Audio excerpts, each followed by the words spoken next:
There is one original. There is one American. There is one Dankster. And the mission is the maximum.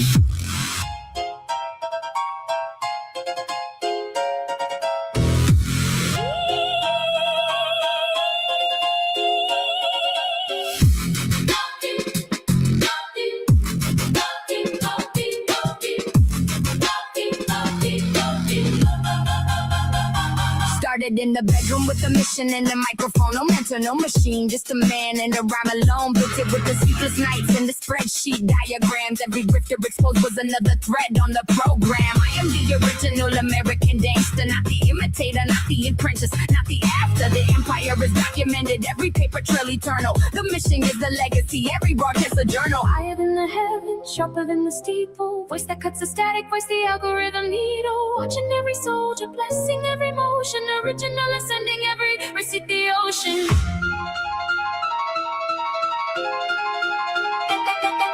Dankster, Dankster, Dankster, Dankster, Dankster.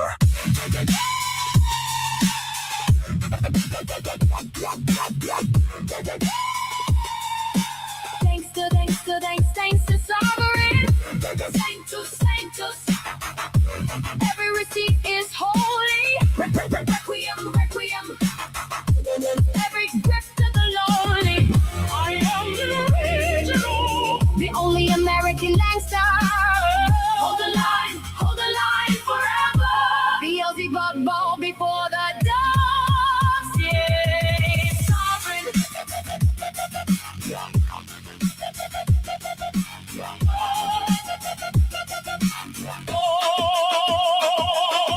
Honey buns the soul of the server on the rise. Tony with the fire in the empire enterprise. Critter keep the watchtower and the loyalty precise. Man, the spokeswoman of the Dankster paradise. AWC, the second in the trenches. Zero on the watch in the sentinel defenses. Bite my blood, my brother, and the empire, the balances. 80 and the real from the jump, the finances. Welcome to the empire, original empire.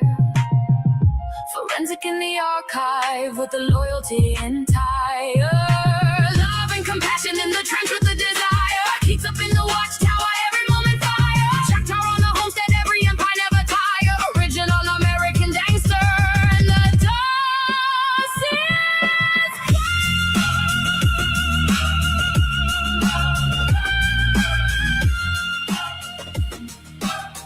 yeah. Me are the original American Dankster forever. My mods on the watchtower, every endeavor. The empire is the mission, the level. Every soldier in the squad, a sin and a rebel. Blaze my blood, the brotherhood, the medal. Every name on the roll, the eternal pedestal.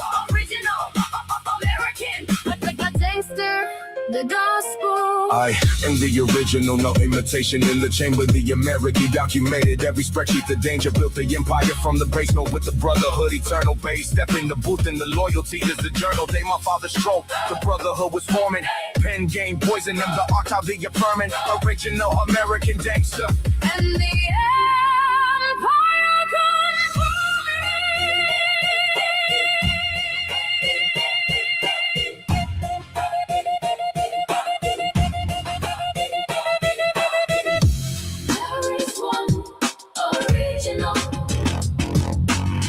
There is one American.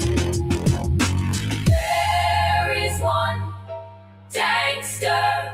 And the empire is the answer.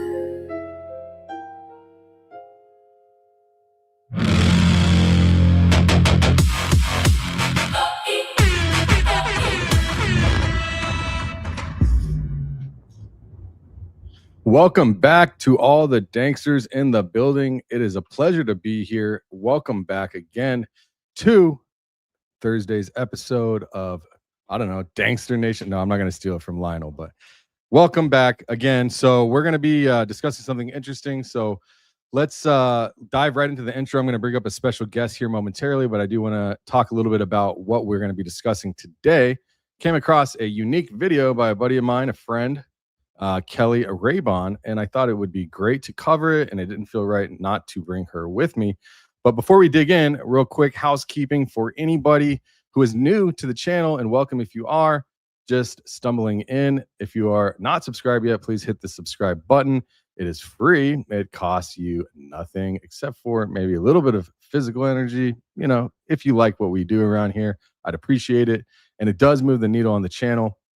And yeah, because these corporate games, all these financial destruction that's doing our country wrong, not an America first or only agenda. We need to make sure that we clear that by pushing this message out. All right. So that is one of the single most fast ways that you can tell YouTube you want more of it. So please hit it. If you want to support the work at a deeper level, you can always do that by joining memberships for 99 cents for our Saturday members only live streams and select videos or lives that end up in the archive as well. Or you can join clubvatra.com/danksterintel, CLUBVATRA, clubvatra.com. And now I will say yesterday, I dropped a video that is doing some pretty decent numbers for my little channel here, 20,000 plus views, getting close to 25,000 now. The thesis was simple. Charlie Kirk publicly stated he was a virgin until marriage. Candace Owens, on a video recording that will be going live, I think today or something like that, with Elizabeth Lane, had also reaffirmed this. That's on the record. He said it himself. Many people in the comments also said, hey, this isn't new news. Like, all right, well, I get it. I never said it was new news. All I said was that it is very interesting, especially when you think about the fact that Charlie could be a target. What if he was a target? What if he's a mark? Was marriage itself part of the operation? Was Erika brought in, pre-built, a target husband scenario, right? That video is moving. The comments are stacked. And a lot of you are asking, where does this go next? Well, this is where Keli might think it goes next. She put out a video, a piece, that walks through the months between September and pretty much today.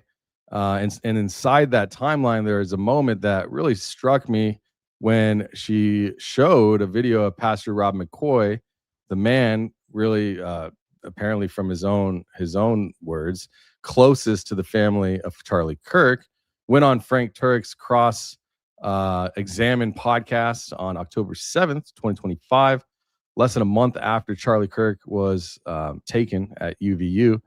And he said, quote, Erika is going to be a widow for a few years before the Lord takes her home. A few years, not a lifetime, not forever. You know, it is strange that he said just a few years.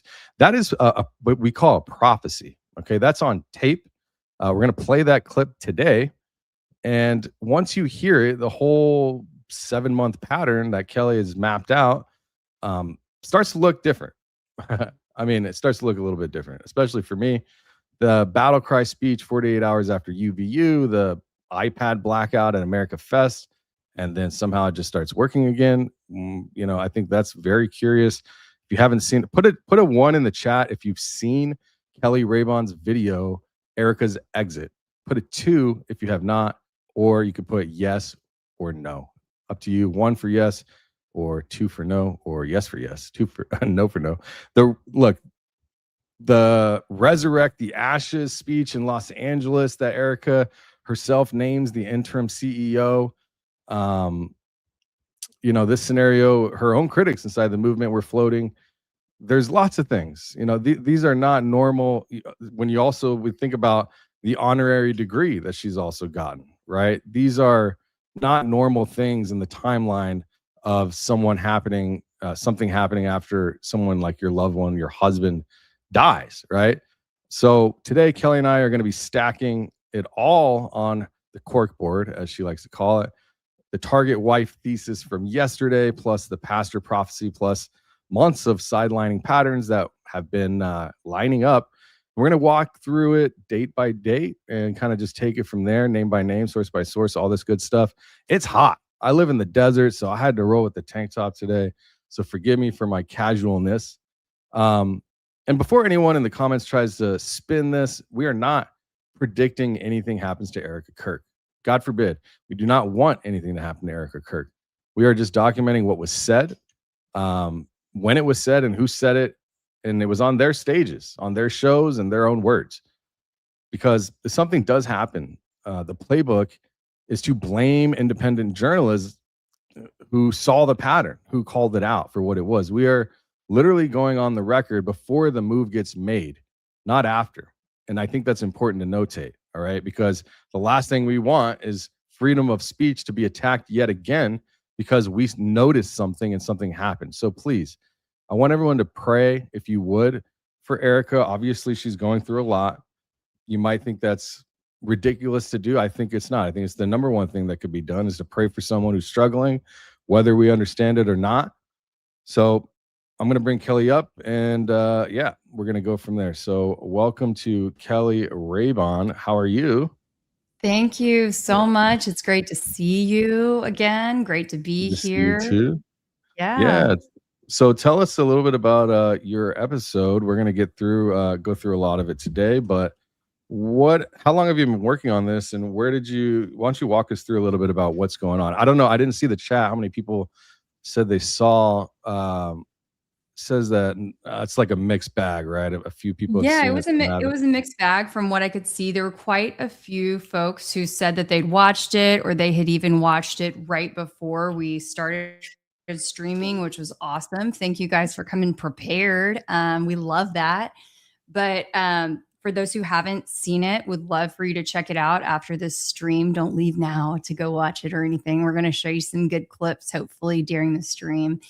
But I heard this, actually watched this cross-examined podcast, Frank Turek, Mikey McCoy, and Pastor Rob McCoy many, many times early on. Okay, I am all about pattern recognition, not just premeditation. As you were saying, Danks, I want to be very clear. We're identifying patterns and we're pointing them out here today. And you're all about the receipts. I'm all about the receipts. Sometimes we just have to make them extra clear for everyone. You know, there's a lot of information coming at all of us. And so it's helpful to lay it out on a timeline. So we're going over things that we have noticed. And when you start laying those things out in order, they start to hit differently. And then, you determine something may have a little more significance over time. So this cross-examined podcast and what Rob had said always stood out to me. So I've been holding that in my back pocket for a long time. But as things over the last couple of months started to seem to really escalate, I think, with Erika, and it seems like the wheels are kind of coming off, the vehicle of TPUSA a little more. I thought, okay, it's time. I really need to get this video out. So I shot it last week, and I shot it about 10 days ago, and then started really editing it last week. I would have liked to have had it out. My intent was to have it out last week before the Hillsdale event on Saturday, because I thought I was going to be able to break the news about her speaking. I already knew that she was going to be speaking at Hillsdale College, and I knew that most people didn't know that was coming up.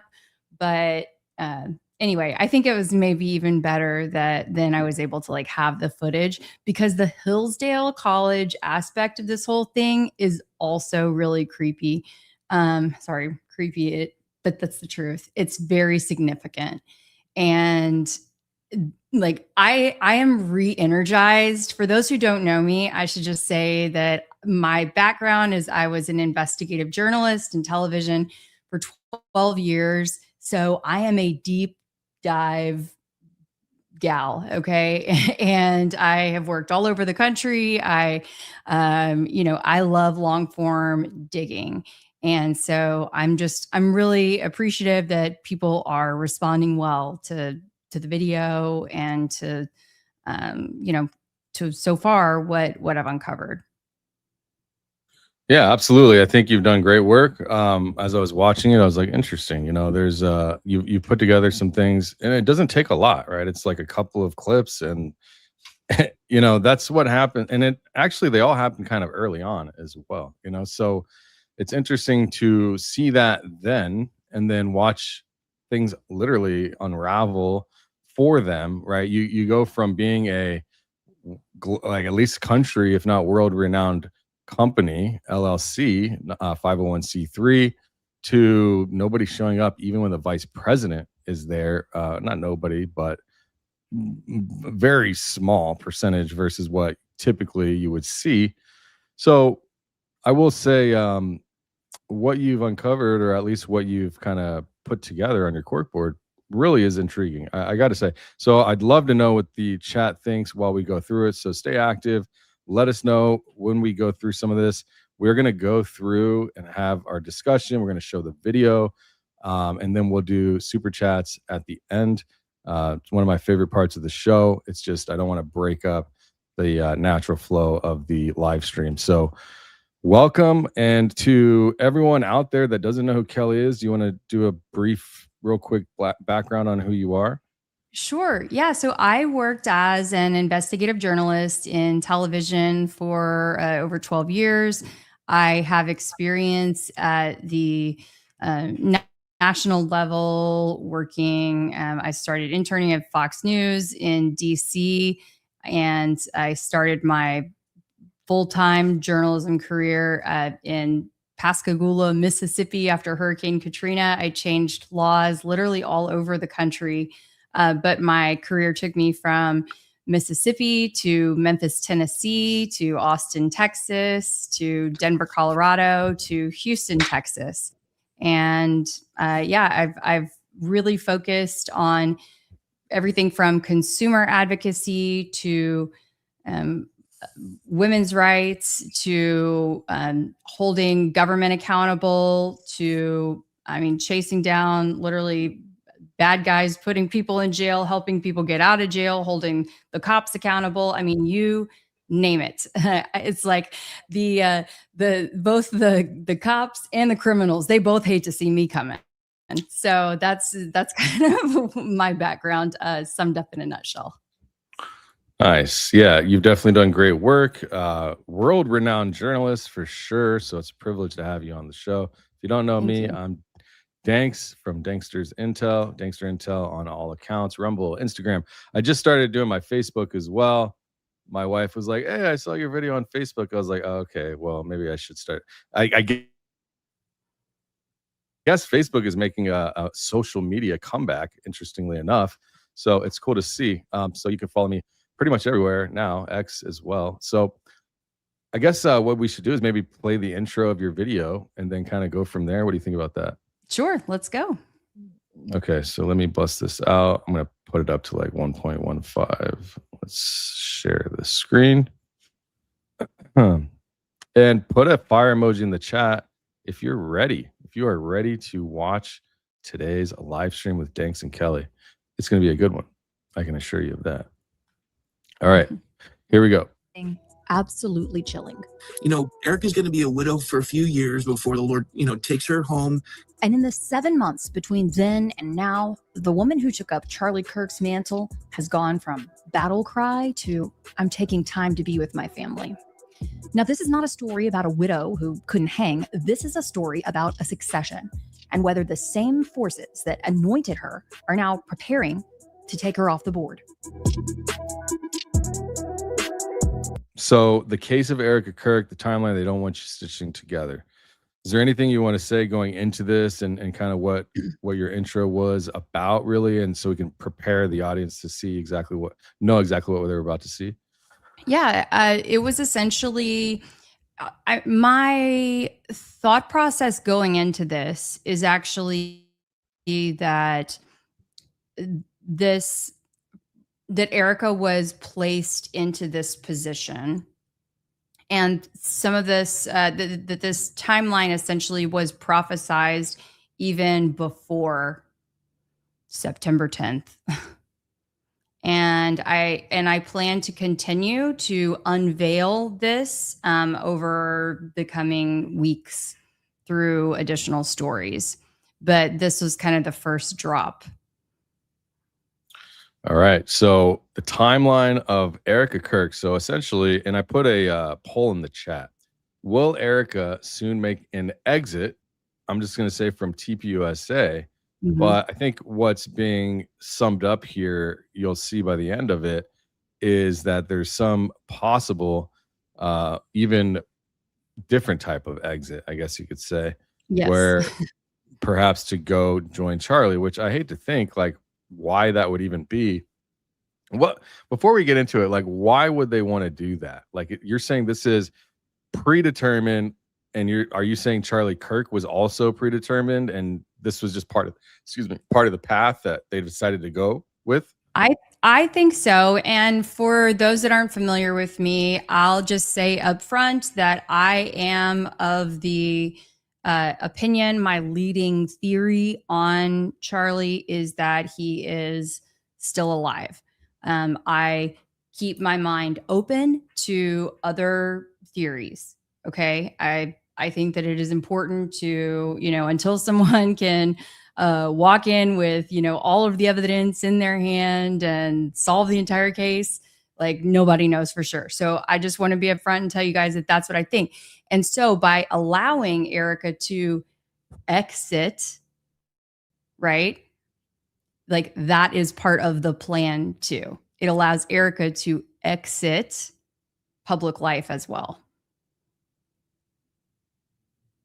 Why do you think that they would want to do that? Well, like, what is the point of putting her in this position in the first place? I mean, do you think we should play some of this first, or do you want to give a quick rundown? Let's play some of this first. It is Okay. ultimately going to tie in to something really deep and dark as I continue to roll out additional videos. But it's getting deep. Okay. All right. Let's see what we got.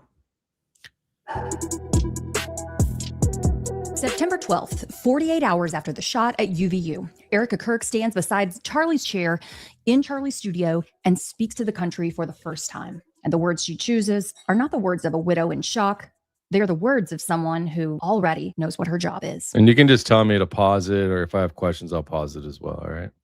You have no idea the fire that you have ignited within this wife. The cries of this widow will echo around the world like a battle cry. To everyone listening tonight across America, the movement my husband built will not die. It won't. You know what's wild? As I look at this, like I almost wonder if this is actually a green screen. I don't know. Maybe I'm tripping. It might just be compression. I wondered the same thing too. She looked so different in that first appearance compared to subsequent ones. It's strange. Yeah, definitely. I mean, I don't know. It could be compression. I mean, the hair doesn't look natural. This looks like paper almost. I don't know. It's very weird. Yeah, I never really thought of it until now. You can, like, I'm very familiar with green screens. I used them for years before on my other channels. So just a thought. But all right, let's keep moving. I refuse to let that happen. Now listen to the language. Battle cry, echo around the world. Make Turning Point USA the biggest thing this nation has ever seen.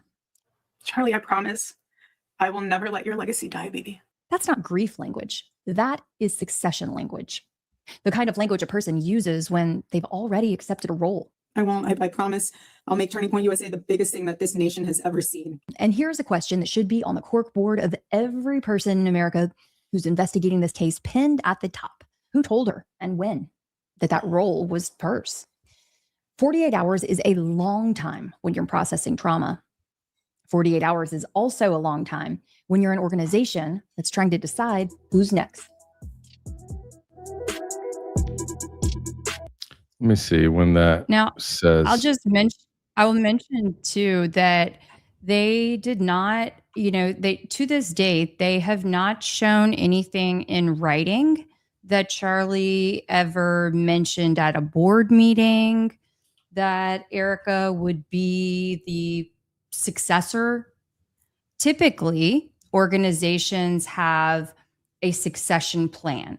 I have looked up what was the average succession time for an entity to announce, and it's not uncommon for it to be relatively quickly, whether it be an interim CEO or the permanent CEO, the next CEO. But it's usually it's always, from what I have seen, because they had a succession plan in place in their bylaws. We've not seen any of those documents. Very true, actually. Would that not be public record? I don't think so, because it's a nonprofit. So much stuff with nonprofits, while the basic, I mean, you even know with the 990s, right? Like, it's a pretty basic document.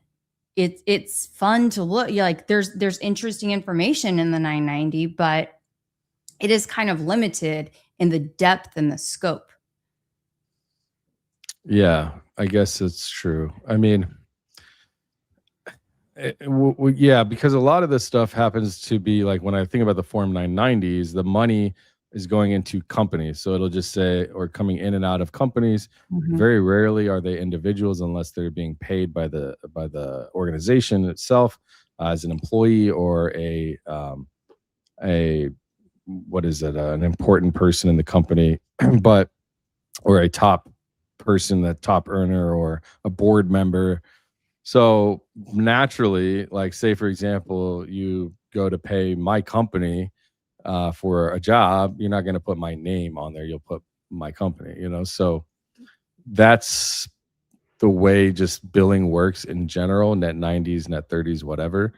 So that, of being a Form 990, I mean, a 501c3 nonprofit, most stuff should be public. And I think that board minutes and board conversations, I don't know the laws and stuff like that, but those have to be requested, but they can be requested. I'm not sure if they have to show. I don't think they do. But Well, it's worth asking. Yeah. I mean, yeah, there should be a secession for sure. Yeah, secession documentation. All right. We'll keep going. So this is chapter The Prophecy.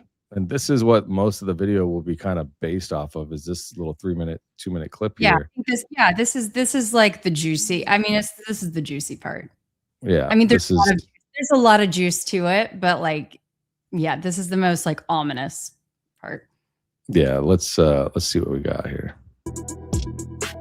Now hold that timeline in your head. September 12th, the Battlecry. Just a few weeks later, October 7th, the pastor closest to the family goes on Frank Turek's Cross-Examined podcast, where he says this.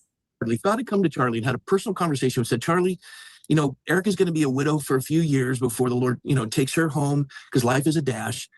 Your children aren't going to be fatherless, because I'll be a father to the fatherless. But I'm going to take you home, and from your death, 100 people are going to come to Christ. Charlie would say, okay. Pastor McCoy is grieving, I suppose, but I want you to hear the way that it was said, as a sermon, as comfort.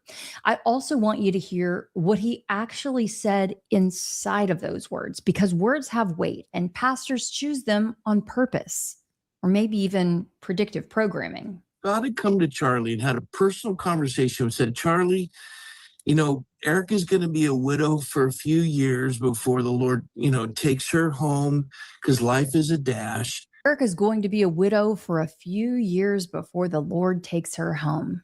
A few years. Very curious on why he would even say that. What is have you thought about, I'm sure you have, like, could it have been a mistake? I mean, it seems very particular, no? It's very particular to say. I don't think that it was a mistake. He didn't, for the rest of the video, come back to correct himself. They, neither Frank nor Mikey corrected him. They definitely just kind of looked at him almost as though he let the cat out of the bag. Yeah, let me You go watch back. like the raw video, so Yeah, I mean, Personal conversation said, Charlie, Erika's going to be a widow for a few years before the Lord, takes her home and then he follows up with, because life is a dash. Erika's going to be a widow for a few years before the Lord takes her home. A few years, not forever. A few years. That is very specific framing from the pastor closest to the family on a podcast recorded just days after Charlie was allegedly killed. Now, I'm not telling you what exactly it means, but I am telling you that it was said. Your children aren't going to be fatherless because I'll be a father to the fatherless. But I'm going to take you home, and from your death, 100 people are going to come to Christ. Charlie would say, okay. Put that on the what? This is wild. I think I even remember seeing it. I might have thought like it was a fleeting thought, like, but this is wild. Why would he say that? Because, okay, it is my belief that this has so much symbolism. What I have come to believe and accept with these folks, because Erika has said so many times that she does not believe in coincidences, okay, that we've got to take them at their word. And when you start to literally add up and count up all of these different, what to many of us, these things seem and sound strange, but when you really start to do the research, these things are weighty, okay? They carry a lot of symbolism, a lot of weight, and it is dark and it is deep. And so I'm working on some pretty serious stories to unpack all of that for you guys. So you've got more coming. Obviously, this video is there's much more to this, so we're gonna go through. But you have a whole. This is gonna be a series, I assume. Yes. All right. Shall we keep going, or I mean, I want people to hear this again, just so you know. Yeah, we like, can replay it just so it really sinks in. It's it's meaty. Yeah. Also, if you're just joining, welcome to the 1,200 people watching so far. Please hit that like and subscribe on your way in. We are doing super chats at the end. It's not going to be like I've cut back on my live streams being 2, 3, 4 hours. I'm not doing that anymore. I'm just way too busy. So we'll be doing less than 2 hours, and that will be moving forward, just how I move. So yeah, just keep that in mind as well. Later, October 7th, the pastor closest to the family goes on Frank Turek's Cross-Examined podcast, where he says this. God had come to Charlie and had a personal conversation and said, Charlie, Erika's going to be a widow for a few years before the Lord, takes her home because life is a dash. Your children aren't going to be fatherless because I'll be a father to the fatherless. But I'm going to take you home, and from your death, 100 people are going to come to Christ. Charlie would say, okay. Pastor McCoy is grieving, I suppose, but I want you to hear the way that it was said as a sermon, as comfort. I also want you to hear what he actually said inside of those words, because words have weight and pastors choose them on purpose, or maybe even predictive programming. God had come to Charlie and had a personal conversation and said, Charlie, Erika's going to be a widow for a few years before the Lord, takes her home because life is a dash. Erika's going to be a widow for a few years before the Lord takes her home. A few years, not forever. A few years. That is very specific framing from the pastor closest to the family on a podcast recorded just days after Charlie was allegedly killed. Now, I'm not telling you what exactly it means, but I am telling you that it was said. Your children aren't going to be fatherless because I'll be a father to the fatherless. But I'm going to take you home, and from your death, 100 people are going to come to Christ. Charlie would say, okay. Put that on the cork board. We'll be coming back to it. 3 months later, America Fest 2025 in Phoenix. The first time in the history of TPUSA that Charlie does not open the conference. So Erika does. And here is where the succession language stops being so subtle. That my entire speech has been wiped because my iPad won't even turn on. So that's a fun technical difficulty that we can figure out. So we're just going to wing it. Prepared marks vanished. The iPad blacked out. She winged the entire speech. And when she made a joke about Egypt, a callback to Candace Owens' conspiracy theory about planes tracking her, what do you know? The iPad turned back on. We're going to ensure that President Trump has Congress for all 4 years. We are going to get my husband's friend, JD Vance, elected for 48 in the most resounding way possible. Now, I am not the one drawing those lines. Erika is on stage in front of 30,000 people. And when the head of TPUSA tells the audience that her tech goes dark and then turns back on the moment she mentions a specific topic, that is somebody who's paying attention to symbolism. Hold on to that. We're going to need it. January 22nd, 2026 in Los Angeles, the TPUSA Faith Make Heaven Crowded tour, 5 weeks after America Fest, 4 months into Erika being CEO. Erika says something that is the single most revealing sentence, perhaps in this entire timeline. Charlie would always tell me if anything ever happened to him, to make sure that I would step in and run Turning Point. To me, it's so strange that she would. It's like, has anybody ever found a clip of him actually saying this? No. No, right? No. And then after he's dead, is presumably dead or taken off the board at the very least. Mm-hmm. This is a very strong narrative. I mean, this is January 21st, I believe, at this event. And I don't know if they started talking about it before, probably because 8 days after he's taken out, she becomes a CEO. Right. And there's unanimous, like, no pushback. I'd love to see the minutes of that as well. When I say minutes, when you're in a boardroom with, a nonprofit, they have to vote. I guess it's on minutes. I'm not too familiar, but yeah, I'd be interested to know what that conversation was like. There's so many other things. I know Candace Owens has been bringing out some interesting information regarding some of the stuff in the past. Obviously, she's been doing that from day one of this investigation. But those eyes, man, eyes can speak. They say they're the window to the soul. If that's the case, what does that tell us, friends? That tells me that I'm not, this is not someone for me, at least I could be completely wrong. But this is like when you, like, for example, like when I was, I don't know, I've had girlfriends in the past. I have a wife, I've had a mother.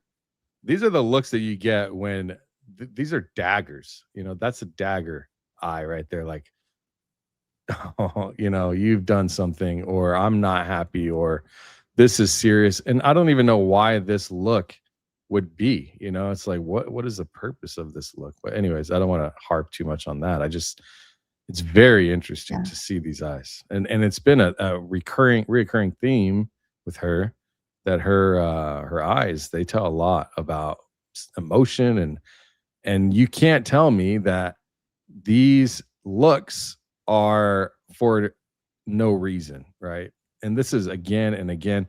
And honestly, you can actually, I've done this before, where you can look forward and backward, and every frame, it doesn't look like she's happy or sincere, and that's just my opinion, but it's something I've noticed.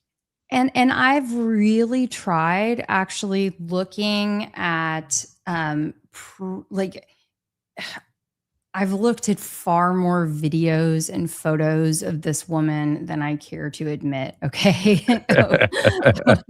For the last 8 months, let's be honest, right? She has occupied far too much of my computer. And the really sad or scary thing is that her eyes didn't just become this way post September 10th. So like people can't say that it's just because she's enraged by all of this, vile behavior from people and the way that they've treated her after Charlie, because that's not the case. When did you notice that she started being that way? Because when I look at the video with her and TJ Massey, she looks happy. She looks all good. You know what I mean? So it's like very strange that. Yeah. I do think I have noticed it more in the videos that I've seen her with Charlie. Interesting. Mm-hmm. Have you seen the people aren't gonna like video? that, but that's what I've noticed. I'll play a video that I made. It's short yesterday. Have you seen the footage about Charlie and the virgin and all of that stuff? Charlie being a virgin and my hypothesis and. No, I'd like to see it. I was familiar with him being with his concept, but I have not seen your video yet. Yeah, you broke up there for a second. You said you were familiar with seeing what? Oh yeah, I was familiar with. I know a lot of fun facts about Charlie, but I have not seen your video yet.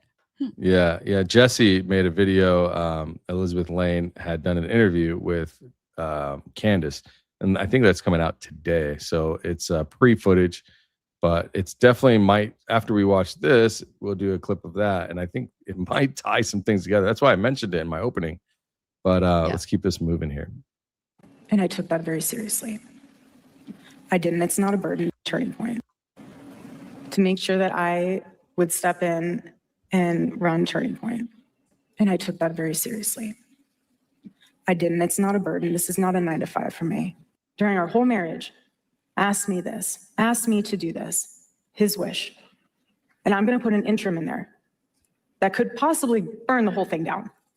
And then I have to come in later. So she said, what exactly? I put an interim in that could possibly, why would I? Yeah. Oh, so it's like, instead of putting an interim in. Mm-hmm. She's speaking in the context. She's speaking to, like, they're saying, oh, well, what did you expect me to do? Just put an interim in there? Yeah. I got you. Okay. That could possibly burn the whole thing down. And then I have to come in. Well, that wasn't, well, didn't turn, they probably would have benefited from an interim, actually, from the looks. I mean, hindsight's 2020, right? Later, when I'm ready, which no one's ever ready for anything in life, and resurrect the ashes. Absolutely not. I would not be able to live with myself. Knowing that I didn't honor that for Charlie. Again, this is not about a job title. It's so much more than this. It's, again, making heaven crowded. Let's listen to that one more time, but this time I want you to really hear what's underneath it. Put an interim in there that could possibly burn the whole thing down. And then I have to come in later when I'm ready, which no one's ever ready for anything in life, and resurrect the ashes. Absolutely not. She's not just defending her CEO role, she is naming the exact alternative scenario that her critics inside the movement are floating. Put an interim in there. That could possibly burn the whole thing down. Then I come in later when I'm ready and resurrect the ashes. Resurrect the ashes.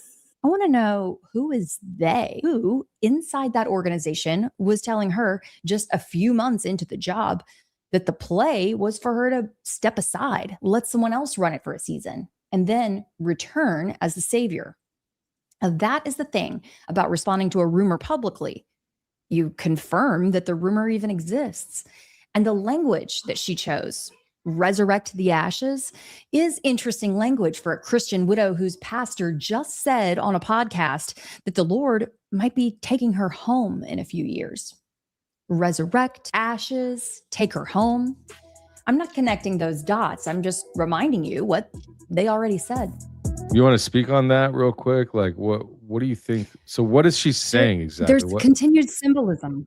Yeah, so she's addressing the idea because at that point, even in January, people were starting, there was rumblings of Erika's already doing a bad job. Okay. She's not fit for the position. And look, you guys, at that point, that was only, so it was, mid to late September by the time she had gotten into position. And so we're talking October, November, December, 3 months in really to the position. And she's, or 3.5 months in, I think, by the time of that event. And she's already talking about, she's already on the defensive, right? Oh, and we can't forget that she had just gone through AmFest and they had made the terrible mistake of putting up like Charlie's tent for people to take the selfies in. I mean, so many like faux pas that was just disgusting. But anyway, she gets up there and she's darting her eyes. Oh, she'd done the Barry Weiss thing with CBS. And I mean, things were not looking good. Oh, and the Fort Huachuca stuff was being circulated. She had not addressed that. There were a lot of, the heat was on for her at that point. So she's like, well, what do they expect? Somebody to, come in and be an interim and, burn the whole place down and then for me to resurrect the ashes. Well, I think that term resurrect the ashes is very symbolic. And what I didn't put in this video is that, and I come around to a little bit later, but I didn't hit on this point specifically. She talks a lot about like resurrection. It is an ongoing theme. Because in this subsect of, I don't want to call it religious, almost demonic, satanic, whatever belief system that they're operating in, okay? That I believe that my research is leading me to believe that they're in. This resurrection stuff is used and then like pretending to be Jesus related, Christian related, but really it means something totally different. And again, you guys, I'm sorry to get dark, but I just got to tell you, that's where we're going. That's where my research is taking me. And I believe you can believe what you want, but if you stick with me, you're going to see more stories like this and you be the judge. Yeah, I mean, look, everyone should lock in here, right? Because this is the part where this whole thing this theory starts to really tie together, right? You've got October 7th, 2025, a month after Charlie's killed. You've got Pastor McCoy. October 7th. Yeah. Can we pause for a moment? October 7th. Do you hear the symbolism in that? Yeah. Absolutely. Okay. I didn't want to call too much attention to it in the video out of fear that it would get flagged right off the top for that. But my gosh, Danks, October 7th. I know. October. If you don't know, some things happened in Boston, October 7th, 2023. Some very tragic stuff. So it is interesting. And they've drilled this date into our heads like through the media over and over. But again, Pastor McCoy, this is the same man who says he's Charlie's pastor, right? Closest to the family. He said it on Frank Turek's podcast as well, that Erika is going to be a widow for a few years before the Lord takes her home. A few years. I mean, a few years. Like that, a few is like less than 5. You know what I mean? Now, fast forward a few months, and on January 21st or 22nd, she's at this Make Heaven Crowded tour, and herself is on stage saying, quote, put an interim in here that could possibly burn the whole thing down, and then I have to come in later when I'm ready and resurrect the ashes. Resurrect the ashes. Kelly, the pastor says the Lord takes her home in a few years. Okay. Those are not coincidences. And resurrect the ashes. These are not random word choices. These are not coincidences, to me at least. This is where this is the pattern. This is the symbolism perhaps that you're leading to, is that is the same theological language being run on two different stages, months apart, by two different people inside the same inner circle, right? So somebody is either writing the script or reading from the same script, right? Yeah, And it's this predictive programming. There's something to this idea of them needing to tell you what they're going to do before they do it. absolutely. And Giving you welcome these to keywords, and it's creepy. And if it's the first time that people are hearing about it, I know it is uncomfortable. Okay, I get it. it kind of just clicked for me. If it clicked for you, drop some comments in the chat or a super chat. Let me know what you think. We'll read it on stage. If you have questions, let us know, because this is definitely some interesting stuff. I guess we'll keep it moving here. Now, quick aside, if you've been digging like I have into this case, you have heard the phrase 7 mountains. It's a theological framework that says Christians are supposed to take dominion over 7 cultural sectors: government, media, business, education, family, religion, the arts. So TPUSA faith, make heaven crowded, a succession language, the battle cry. I'm not going to unpack the whole framework for you tonight, but that's a different video and it's coming. Once you see it, though, you cannot unsee how Erika's language fits inside it neatly. So file that away. We'll be coming back to it. March 11th, 2026, Erika Kirk goes to Little Rock, where she's welcomed at the Arkansas State Capitol by Governor Sarah Huckabee Sanders on video in front of cameras. The governor and the new CEO of Turning Point USA announced a state-level partnership. TPUSA is going to be expanding into Arkansas high schools and college campuses statewide.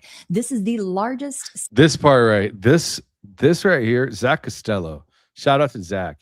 Did a great episode yesterday. I watched his live stream talking about like how ridiculous this is, that they're forcing schools to take a chapter of TPUSA. They are sorry, I didn't mean to freeze you on that frame right there. But they're literally forcing, if you don't, as a public school, even private schools, I think, they are going to hold criminal or like some type of court case over your head for not bringing in a Turning Point USA chapter. Like, what is that? Yeah. You know, I've covered a lot of this with Project Constitution. We did some when we were working together a few months ago. We got a lead and we started looking down the lead, and to me it looked like they are setting up some surveillance operation to collect data. And it's just my opinion. It's just some things that I've thought about. Why would you need every single high school, every single college? And then why would you call out, what is it, St. John's? Andrew Kovac went on in Fox News. St. John's better get their act together and let us in. Or if they don't want a chapter from Turning Point, then they shouldn't have to be required to bring in the chapter. I just think it's ridiculous. Yeah, no, we talked about it. Well, I mean, I've done episodes on it, even all the way back to December. Texas was one of the first states that the Turning Point came to roll out their plan. Erika didn't show up, but the TPUSA like education person showed up, and I covered it that day. And the weird thing is our governor like leaned over. It was really odd, but I caught it at the end. He leans over and he warns the TPUSA guy that the mic was still on. He's like, hot mic. And so I made a thing about it at the end. I'm like, oh, what were you worried he was going to say on camera? You know, if everything's all on the up and up on the hot mic. But yeah, it is very concerning when this organization has so many question marks on it and is doing so many outrageous things. You know, the finances are a problem, no doubt, but the organization, it's like it doesn't even know what its identity is right now. We don't even know what its identity is right now. Yet, you're going to mandate it be in every school in the state, and essentially their goal is to be in every school in the country, teaching my kids, teaching your kids, away from parental supervision about what? About October what? 7th. October Right? 7th, And man, after of all, course. let's remember, like, okay, like Charlie didn't believe in going to college. So, I mean, are you also going to be swaying them to not pursue higher education? Are you going, like, what is this curriculum? Sorry. You're good. Yeah, I agree. I think it's this curriculum is one thing that we don't even know really what the curriculum is, right? I don't have my daughter is not at that age yet. No problem. So when you think about what their ideology is versus what it was when Charlie Kirk was running this operation, they are two very different things. All right. Very different. And the fact is, if we remember when Erika Kirk, the secret recording was leaked of her being asked, well, what would Charlie think about the Iran war? This is a very easy to answer question. Charlie was very overt about not wanting to go into the Iran war. And if we roll into what not only Charlie thought about the Iran war, how do you think he would be reacting if we open up the conversation to the Board of Peace? If you don't know what that is, go and look in my videos and the lives, I'd recommend you watch the live on the Board of Peace, or go to the White House YouTube and watch the 2-hour live stream that Donald Trump did talking about the Board of Peace. It's kind of crazy. Taking billions of dollars from our tax dollars, accepting billions of dollars for partnership inside of the Board of Peace to rebuild Gaza. Not just that, what about all the data centers? All of these things now, instead of Charlie being here to speak against them, if you think about it, he's a critical component to the American voice. And they take him and remove him off the board completely. Well, what do we have? We have no major voice pushing back. You just have people in the streets, which it's so funny how a few people in the streets, or even thousands or tens of thousands of people in the streets, they have an impact. But Charlie Kirk made such an impact that he affected the world, right? Because the internet goes everywhere. Instead of recordings of people in the streets fighting against a data center, maybe that recording wouldn't get made, or people would just not show up from the media. But Charlie Kirk was a critical person to speak out against data centers, against the sickness that data centers give. If you haven't seen my live stream from yesterday with Elizabeth Lane, these are military operations, okay? You're talking significant voices being removed from the internet, or from the planet, rather, that would be the ones that had the loudest voice against what is happening today. So it's not just Iran. It's not just Boston. It's not just what's happening with the White House and how they're moving, but it's also the data centers. It's also health. It's also what would happen if this virus turns out to be something wild and we experience it. What would his voice be like there? Every single thing along the way. If we had a dissident that was being created in Charlie Kirk to speak against all of the things that they're pushing and the agenda that's being put forth, don't you think that his voice was literally going to be like, you want to talk about Nick Fuentes having a voice just for his little subgroup? He doesn't mean anything compared to what Charlie could have done if he literally became a dissident and a part of an American voice instead of the institution voice. So with that being said, we have to realize that it's not just the war. It's not just like, it's not just the file. Think about the files too. There's so many things. And now TPUSA, to round all of that out, now TPUSA is not asking questions. They're not out here giving any commentary on what's happening in the global geopolitical space. They're not doing anything, actually. Nobody's speaking out on anything. Nobody cares about Andrew Colvett. He's just some fake media dude who's been planted in different organizations from what it looks like to me. You look at his background and what Barron is pulling out and Candace is pulling out. And I've also found interesting things as well. So that's my little rant on TPUSA going a whole different direction, not pushing back, and instead completely giving favoritism to the White House and the administration as a whole. All right. Expansion announcement of Erika's tenure. The flagship play, proof of concept that the movement is bigger under her, not smaller. But 5 days later, March 16th, the University of Arkansas TPUSA chapter dissolves. Today, as the university's Turning Point USA chapter announces they are disaffiliating with the national group and rebranding, citing concerns about messaging and the organization's focus. It comes less than a week after Turning Point CEO Erika Kirk visited Arkansas with Governor Sarah Huckabee Sanders to announce a proclamation endorsing the group. Not a freshman student. There was so much pushback from this right here. I guess that this lady, I don't know, that they were not happy that this happened, because what the actual story of this is that they were going to get involved. The state basically got involved by getting a politician. What's her name? Stacy something.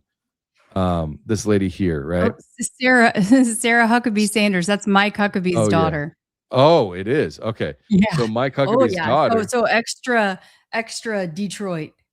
Yeah, more Boston for you, right? Yeah, so, whatever you want, whatever city we're calling them these days. You say Detroit because there was a poll we did months back. Sorry. Because everyone's like, just say Philly. And I'm like, why would I say Philly? That's what everyone says. Like, you want to just have them. Like, the way I think about this, like, let's do a side note real quick. The reason why I call it Boston or Detroit, or Bays calls it Benihana's, is because we don't want them isolating a word and then just like nuking our videos over one stupid word. Right. If we all use different words, they're going to have to take out the whole dictionary, and that's not possible. Yeah. So that's like the background to that. But this story here is that once they stood hand in hand, this created all kinds of issues, which you're about to get into a little bit here, I think, right? Yeah. All right.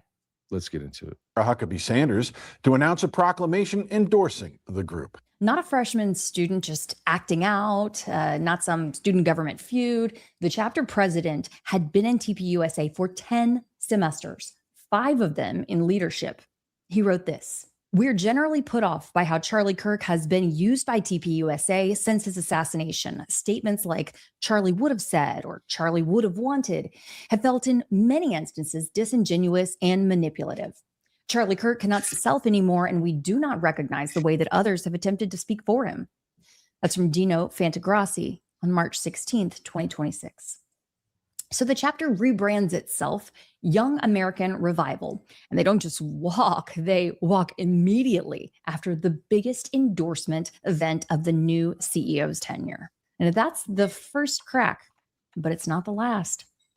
April 10th, 2026. Now pay attention to that date. April 10th is exactly 7 months to the day after Charlie Kirk was allegedly assassinated.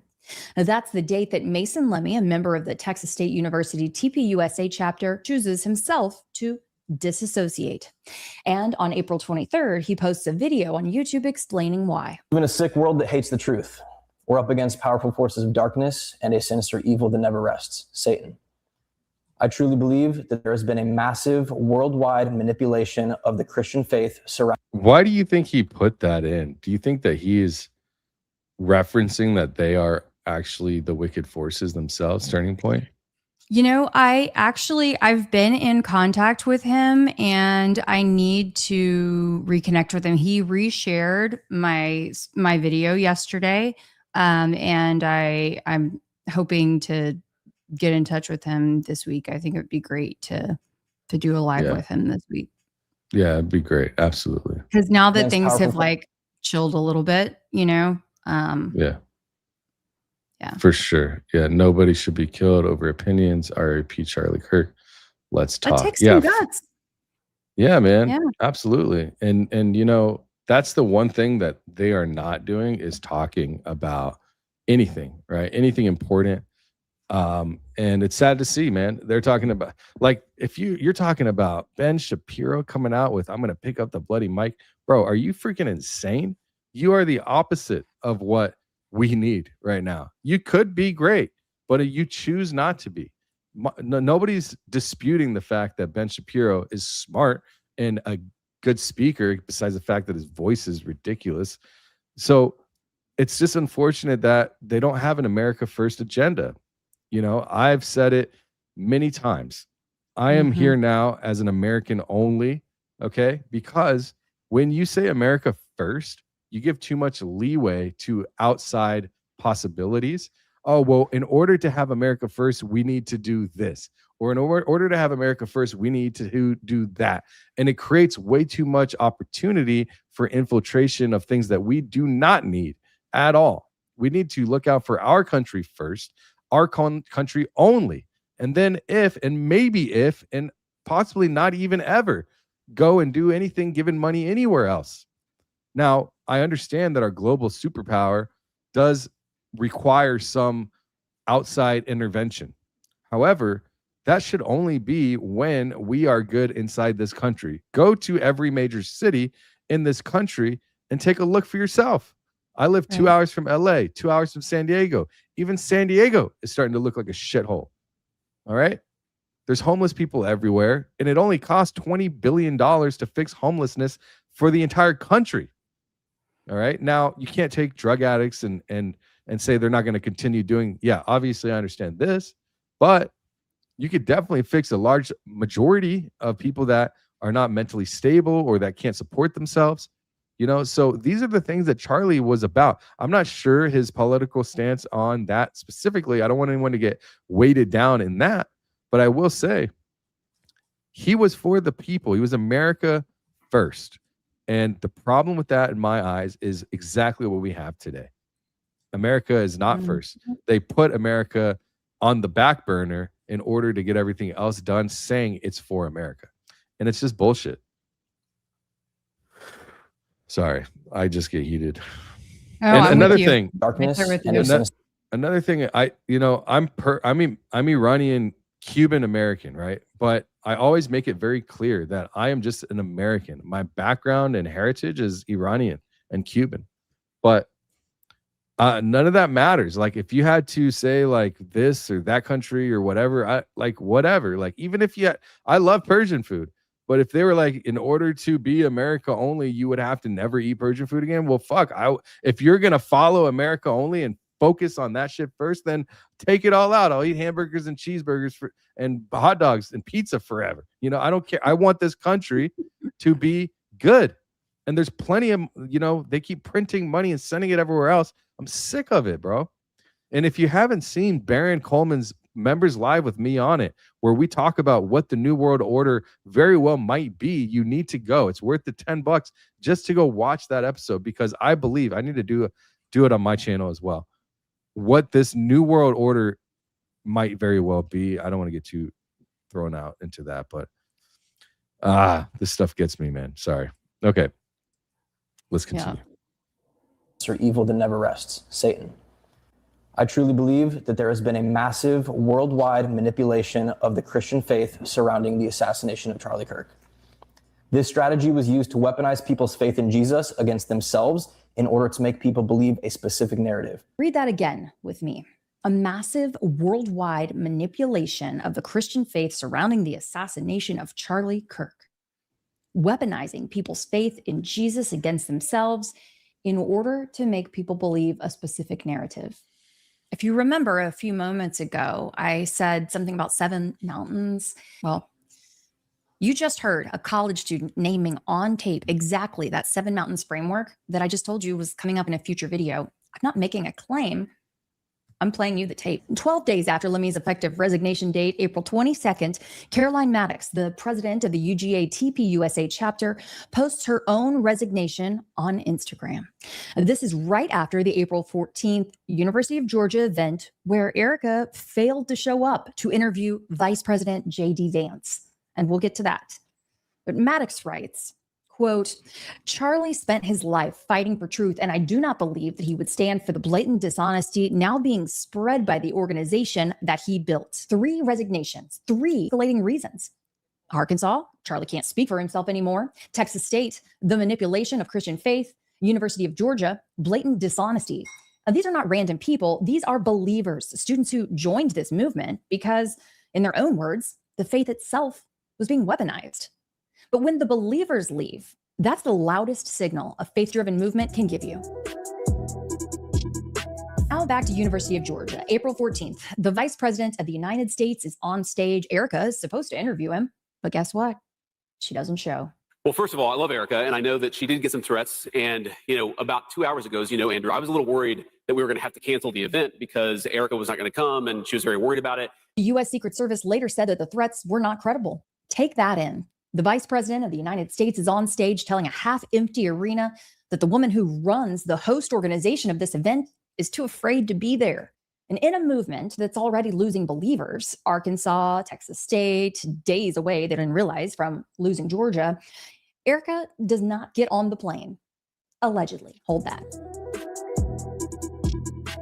On April 25th, the Washington Hilton, the White House Correspondents' Dinner, a 31-year-old man named Cole Thomas Allen, who had checked into a room 10 floors above the ballroom, comes down a back stairwell, allegedly carrying a 12-gauge shotgun, a .38 semi-automatic, and several knives, 8:36 p.m. And supposedly, he tries to shoot his way past the magnetometer. One officer shot, saved by his vest. Trump, Vance, and Erika Kirk evacuated. I just want to go find you. She's crying. And of course, she's on camera. 2 days later, April 27th, The Post. Saturday was yet another traumatic example of the evil in our country and the continued rise in political violence. I'm taking time to be with my family. Miss Erika Kirk. She bows out of another Make Heaven Crowded tour stop, this time at Prestonwood Baptist in Plano, Texas, using a video message. Hey everyone, I'm sorry I'm not able to physically be with you tonight. I am taking some time to be with my family. And then Iowa State was postponed too. JD Vance, the man she just told a few months ago, 30,000 people that she was going to send to the White House, pulls out of the rescheduled event entirely. TPUSA calls it a scheduling conflict, but nobody believes them. So everything that you just heard, the canceled tour, the Prestonwood video message, the postponed Iowa State visit, the Vance pullout, the I'm taking time to be with my family tweet, all of that is true. Erika has stepped back from public life. Well, except for Saturday, or as she calls it, the Sabbath. Those eyes, though. Sorry, I said I had to throw that in there. Bro, there is a whole, it's funny that they do this at Hillside College, Hillsdale, because the Air Force one that they were trying to push through for Charlie, the posthumous award or degree or posthumous whatever degree, there was so much controversy around it. I don't know why they are so gung-ho about getting a posthumous degree for Charlie and or now Erika, which I don't know why she needs one for, but very, very interesting. Sorry to cut. Well, I'm gonna flush all of that out in future videos. And there's a little, I dip my toe into the water a little bit in this, but it's deep. All this stuff is deep. Yeah. I don't know. Symbolic. Man. This image right here just looks silly to me. I don't know. Right? I was watching it live. This is how much I want you guys to know. This is how much of how much I geek out on all of this stuff. Saturday afternoon, I had the notification set, and this is how crazy it is. This is behind the scenes. Okay. So I had the Hillsdale College YouTube stream notifications set. So they had a live stream directly to their site. I had my notifications on. I had my timer set on my phone. So I'm here, I'm ready, and I'm recording it on my phone, right? Or on my computer. And anyway, so then I'm getting it and it's streaming or whatever. And then, there's a long, procession, all these people. Then finally you get to see Erika. I got to see Mikey McCoy and his wife, sitting in the front row. So that was interesting. It's just, but seeing Erika there, I'm just, Just so contradictory for her being like, oh, I need to stay home with my family. Yeah, absolutely. Let us know in the comments, in the chats, whatever you feel like letting us know. What do you think, man? What do you think about her getting a posthumous doctorate? Do you think that she deserves a doctor? I don't know, like where this is coming from, And then meanwhile, you've got Pat Sajak sitting back there. I think you can kind of only barely see him, but yeah, he's sitting back there, Wheel of Fortune. Oh yeah. I don't even know. I know Bob Barker from Wheel of Fortune, or is that The Price is Right? Shit, I don't know. I'm not old enough. I'm not old enough, unfortunately. I watched it when I was young. I wasn't expecting Pat Sajak. I'm like, hold on a second. What's going on here? But yeah, it was bizarre. All right, let's keep going. May 9th, 2026, this Saturday, Erika Kirk is delivering the commencement address at Hillsdale College. And for anyone who doesn't know what Hillsdale is, it is the most prominent Christian conservative liberal arts college in the country. Heritage Foundation alumni, Federalist Society pipeline, the school that defines the intellectual spine of the modern American conservative movement. And here's what no one else is reporting. 11 days after Charlie was allegedly killed, that massive memorial seen around the world, Hillsdale President Larry Arnn said two things in this order, less than 1 minute apart. Listen to both before I say anything else. An assassin is not a thing that has being. The assassin must give up his humanity to destroy something that has being. Charlie lives on. The assassin will die. The assassin will die. The president of the most powerful Christian conservative college in the country stood up at that memorial 11 days after the UVU event. And within that same minute, he sentenced one person to death and scheduled another person's coronation. Make that make sense. And this May the 9th, Erika doesn't know this yet.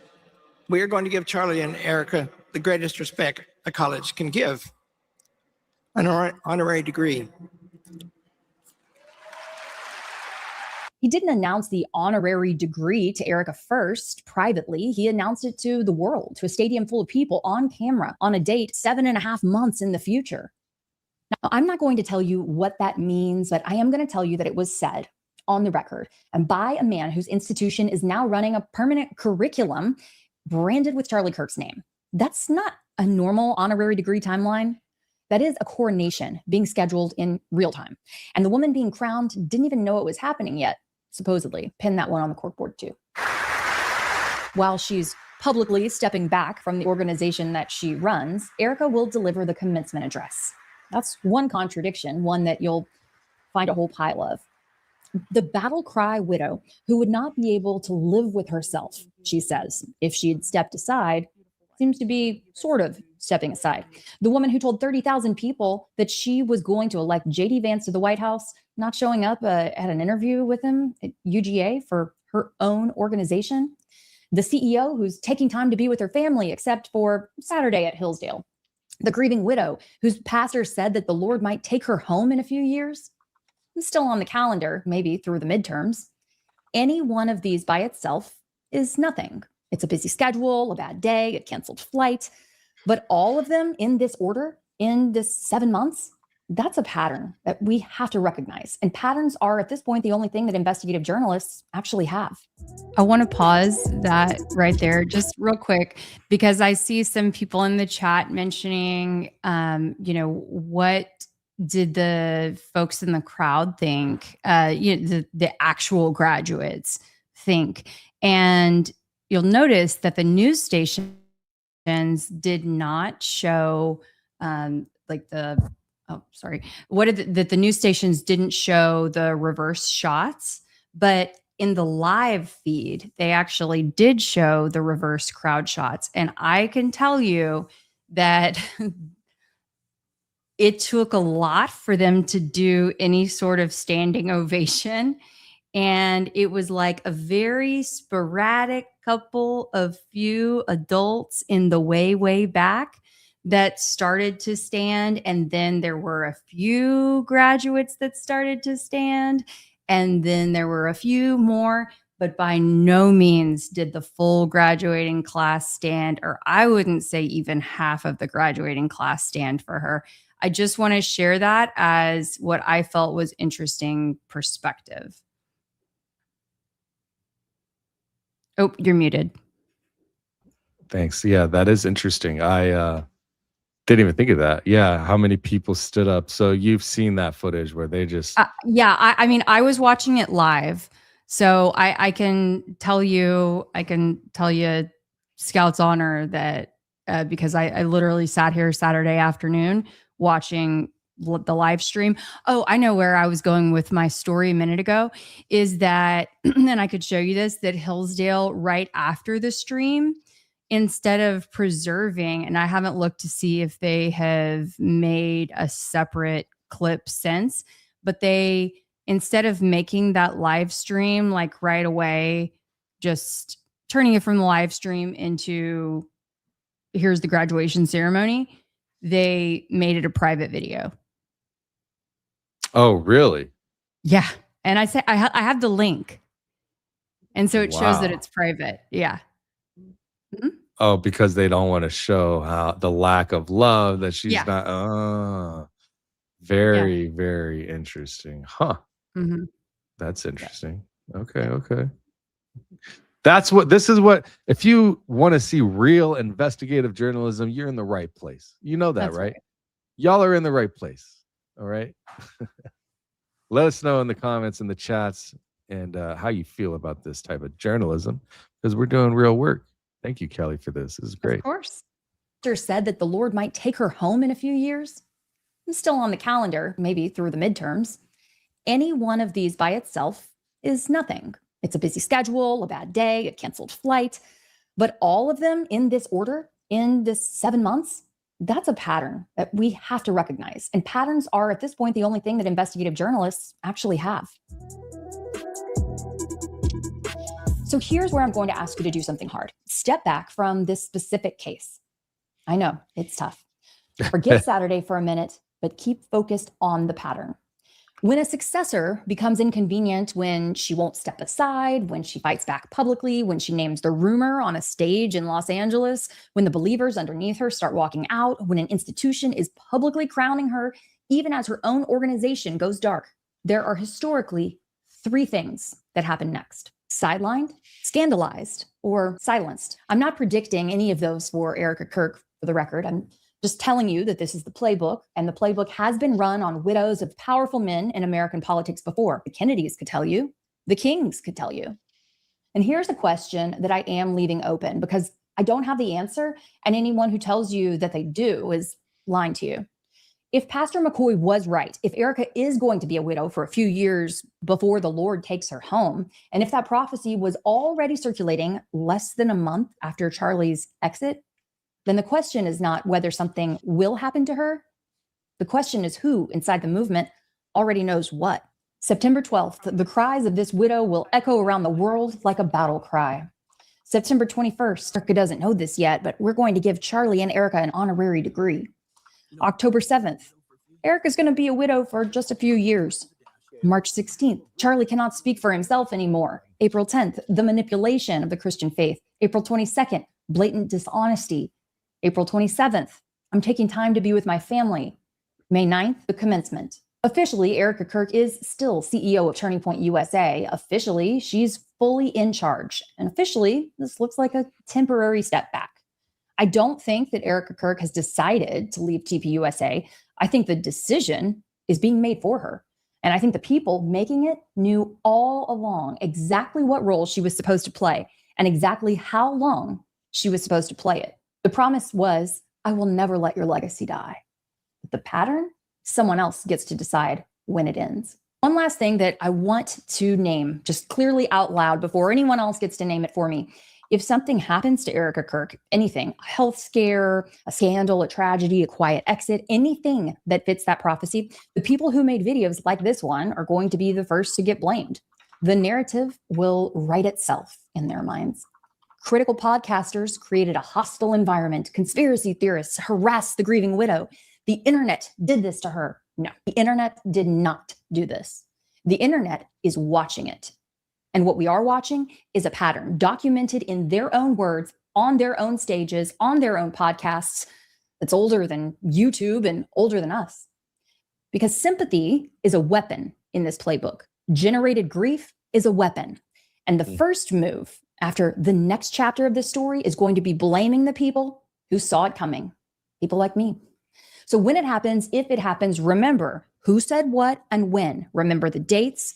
Remember the cork board that we've been making. I'm Keli. Stay sharp out there. Wow. Good job, man. That was dope. I gotta say. Yeah, good work. Yeah, absolutely. We're gonna be getting to supers shortly here, so feel free. If not, we'll try to read some comments as well. But also, yeah, what do you think about Keli's reporting? I think it was great. You get a round of applause from the Dankster chat, from the Dankster StreamYard chat. But yeah, no, that was cool, man. It's good to see critical thinking.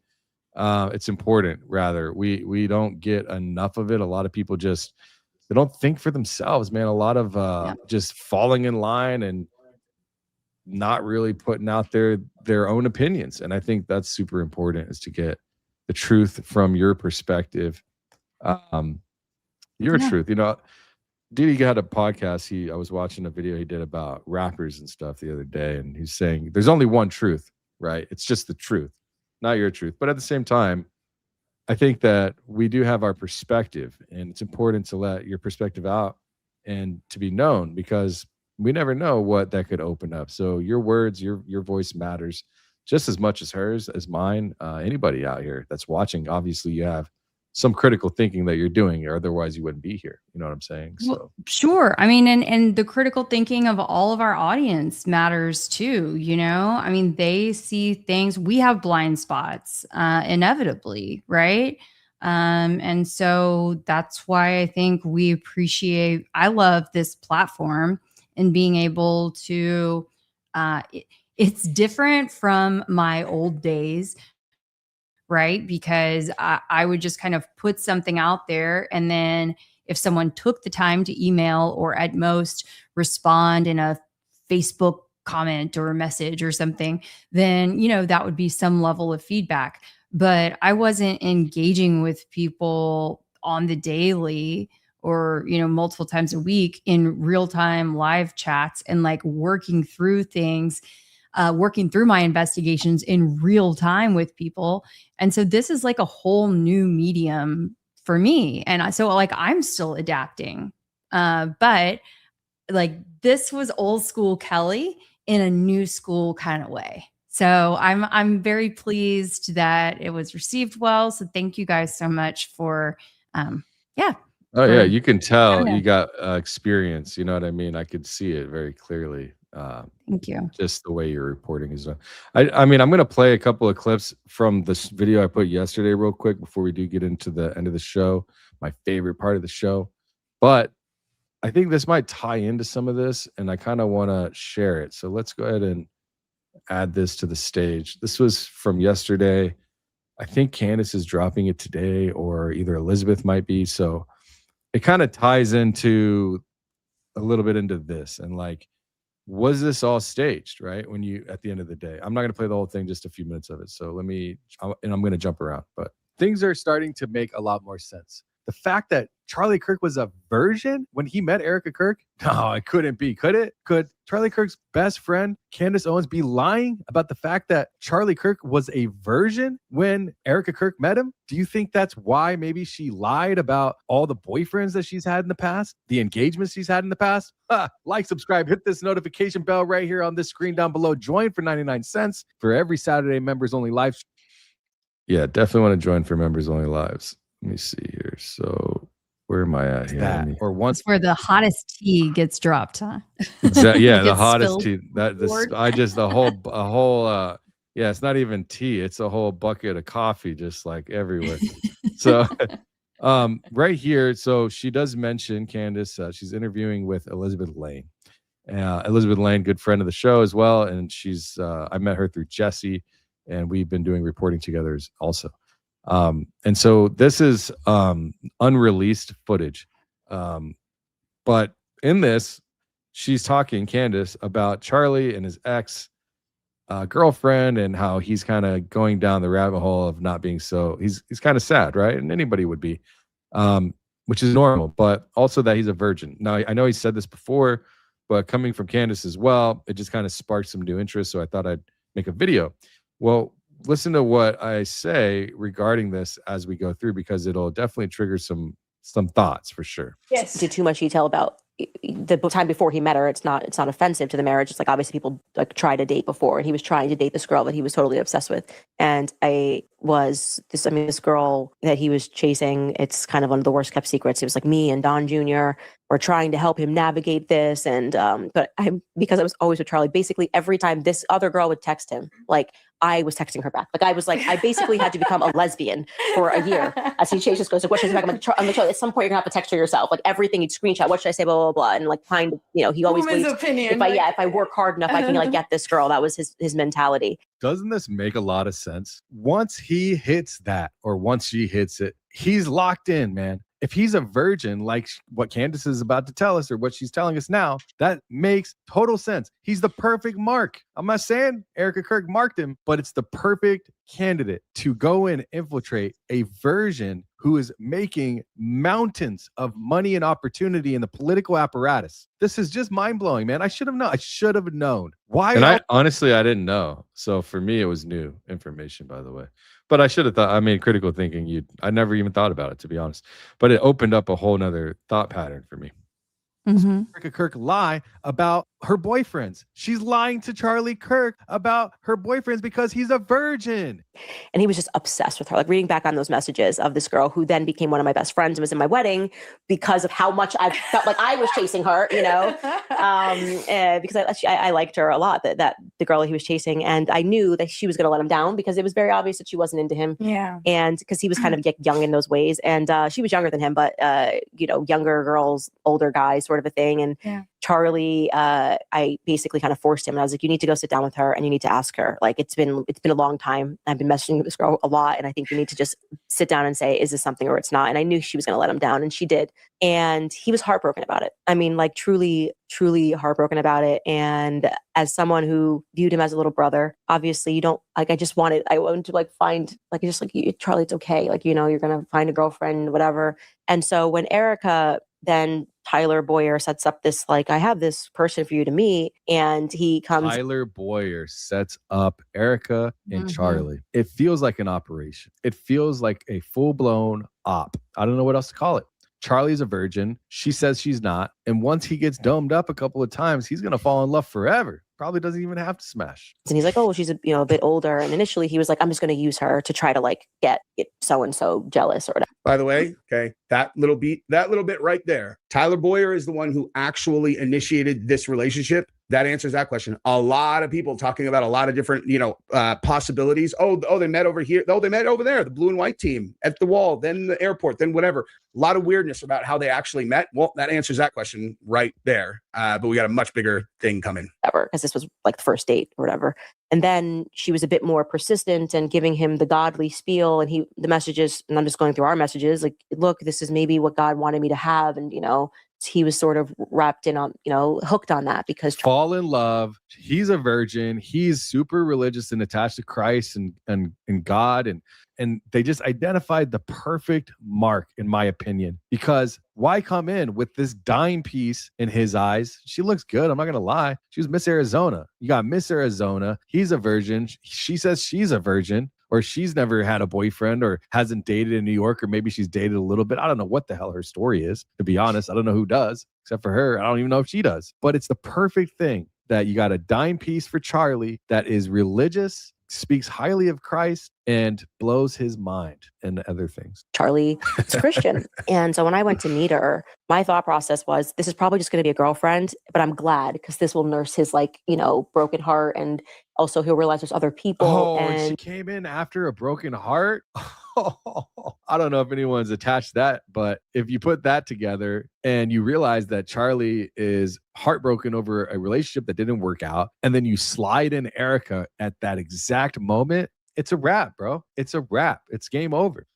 great. Obviously, my first instinct as a woman was that she was older than me. And I just thought that's kind of weird that she would be into Charlie, because Charlie's quite young in those ways. And Candace is older than Charlie. Candace older than Charlie, Erika older than Candace. And now look at the following piece of information through that lens also. He's an absolute genius. He's got so much going for him, but like he's young in those ways. Like I'm like telling this kid to like wear a suit that fits him, you know, like he was a virgin when he got married. So I don't feel like I'm oversharing here. And when Did we hear that? He's only been married once, right? you know, like he was a virgin when he got married. So I don't feel like I'm oversharing here. A suit that fits him, you know, like he was a virgin when he got married. So I don't feel like He was a virgin when he got married. Erika Kirk is his first wife. What do you think this means? Let me know in the comments down below. Do you think this is an operation to trick Charlie? Do you think Erika is an op? Do you think she lied about her boyfriends, her past, all of this stuff in order to get in with Charlie and make him think that he's the one, that they're going to get married and have sex together for the first time? And what do you think? I want to know in the comments. like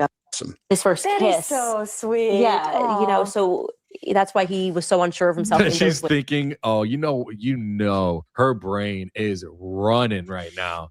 That's so sweet. You know, her brain is running right now, bro. Like, I wouldn't be able to get past that. Let's see where she goes from here. So let me stop there and say some things here. Okay.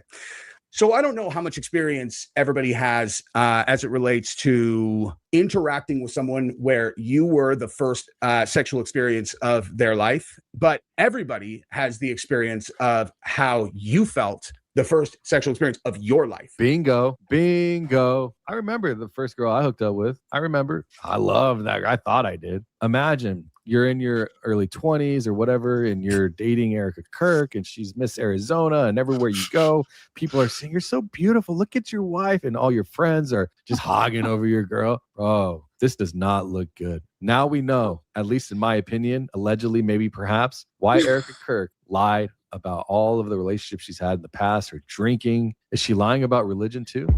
Ooh, shots fired. So I don't know. You start putting all the pieces together, it starts to look a little sus, if you know what I'm saying. I mean, I don't think that the pieces fit so well together.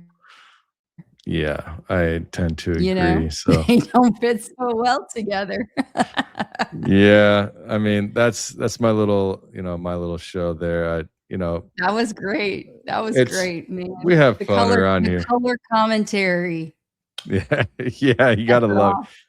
I mean, you see, I am like, when you see me in person, I am the same person on screen. That's what I think. That's the value there, and what you're getting. You know what I mean? And Yeah. so yeah. Anyways, any last thoughts before we get to the super chats? No.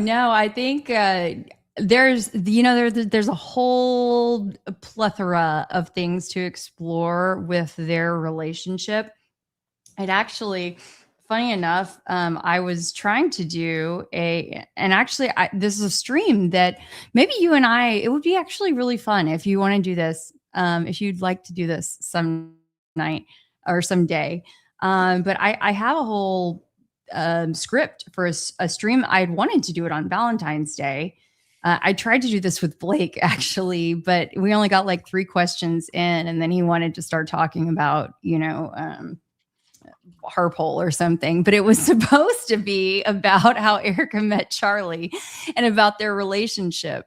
And so anyway, how it like really shaped their entire, what we see today. Anyway, we can talk about it another time, but there are a lot of little things that really raise questions that people did not know.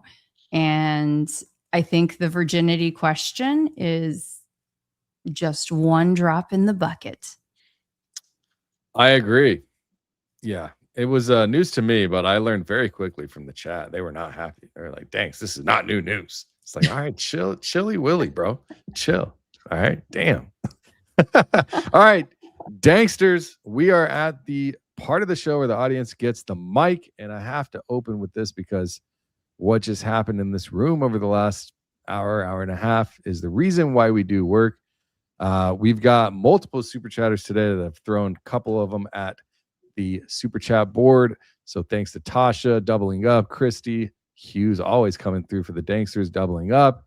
Philippe from Sweden doubling up, and international support. Repeat, support is why we do this, and a corkboard contribution from Dion Air that may seed an entire follow-up video. This is not a tip jar segment. This is a research roundtable. So let's get into it. First, we've got Anne-Marie with the $9.99. Let's go. Anne-Marie Tipton, $9.99, came in hot. I appreciate you. All caps, let's go. 5 exclamation point. That's the loudest let's go you're going to ever read. Thank you, Anne. I appreciate you. Naomi, welcome, new member. Welcome, Andrea. By the way, we do members only live streams. Let me throw this up here for just 99 cents. You get to join the Danksters every Saturday morning. So we moved it to Saturdays from Friday. We just had a better turnout. I think more people are off, but loose for 3 members. One of the clear day oneers, almost getting there, almost day one. Thank you, Balooz. Elena gifted a Danks membership. If you got one from Elena on Danks and or Kelly, shout out to Elena sliding So through nice. with the Thank banger. you. Thank you, Elena. Thank you so much, Elena. We appreciate that. Cassidy, member for a month. Y'all, you're just getting started. We're gonna turn you into a Dankette over here. Be careful. Tornado. What do we got here? Tornado. All right. EK's Erika Kirk's tense in first video. CK is my husband, not was. Yes. Yep. Nice Absolutely. catch. $2, but listen to that. Dropping a bomb. EK tense. Yes. Yeah. No, that is an important point. And I think that if I could weigh in on that, I think that I can see it from 2 perspectives. I feel that it's weird and intentional. But some argue that because it was so fresh, maybe still thinking in the present tense, haven't accepted it yet. But, if you're of the extra critical thinking mindset, like many of us are. Yeah. I don't know if you otherwise. caught that. I mean, I didn't catch it, actually. That was a nice catch. Not was, is. That's exactly this is, and that's 2 days after, right? I think it was very shortly after, right? Yep. That's a linguistic tell. You know what I mean? That's the kind of tell that Yep. does not show up in mainstream coverage because the corporate guys are not listening for it. And even if it was, they wouldn't want to, right? That's what I love about this audience is that, kind of gave us something to work with here. You know what I mean? Critical thinkers. Critical thinkers. Thanks for the $2. Tornado. We love it. Thank you so much. Welcome, Dr. President. Appreciate you. Welcome. Make sure to join us on Saturdays. Tasha Johns 2484 with the first banger they dropped, $4.99. Anyone doubting how dark the 1% really are need to read Behold a Pale Horse, Chaos, Weird Scenes in Laurel Canyon. Yeah.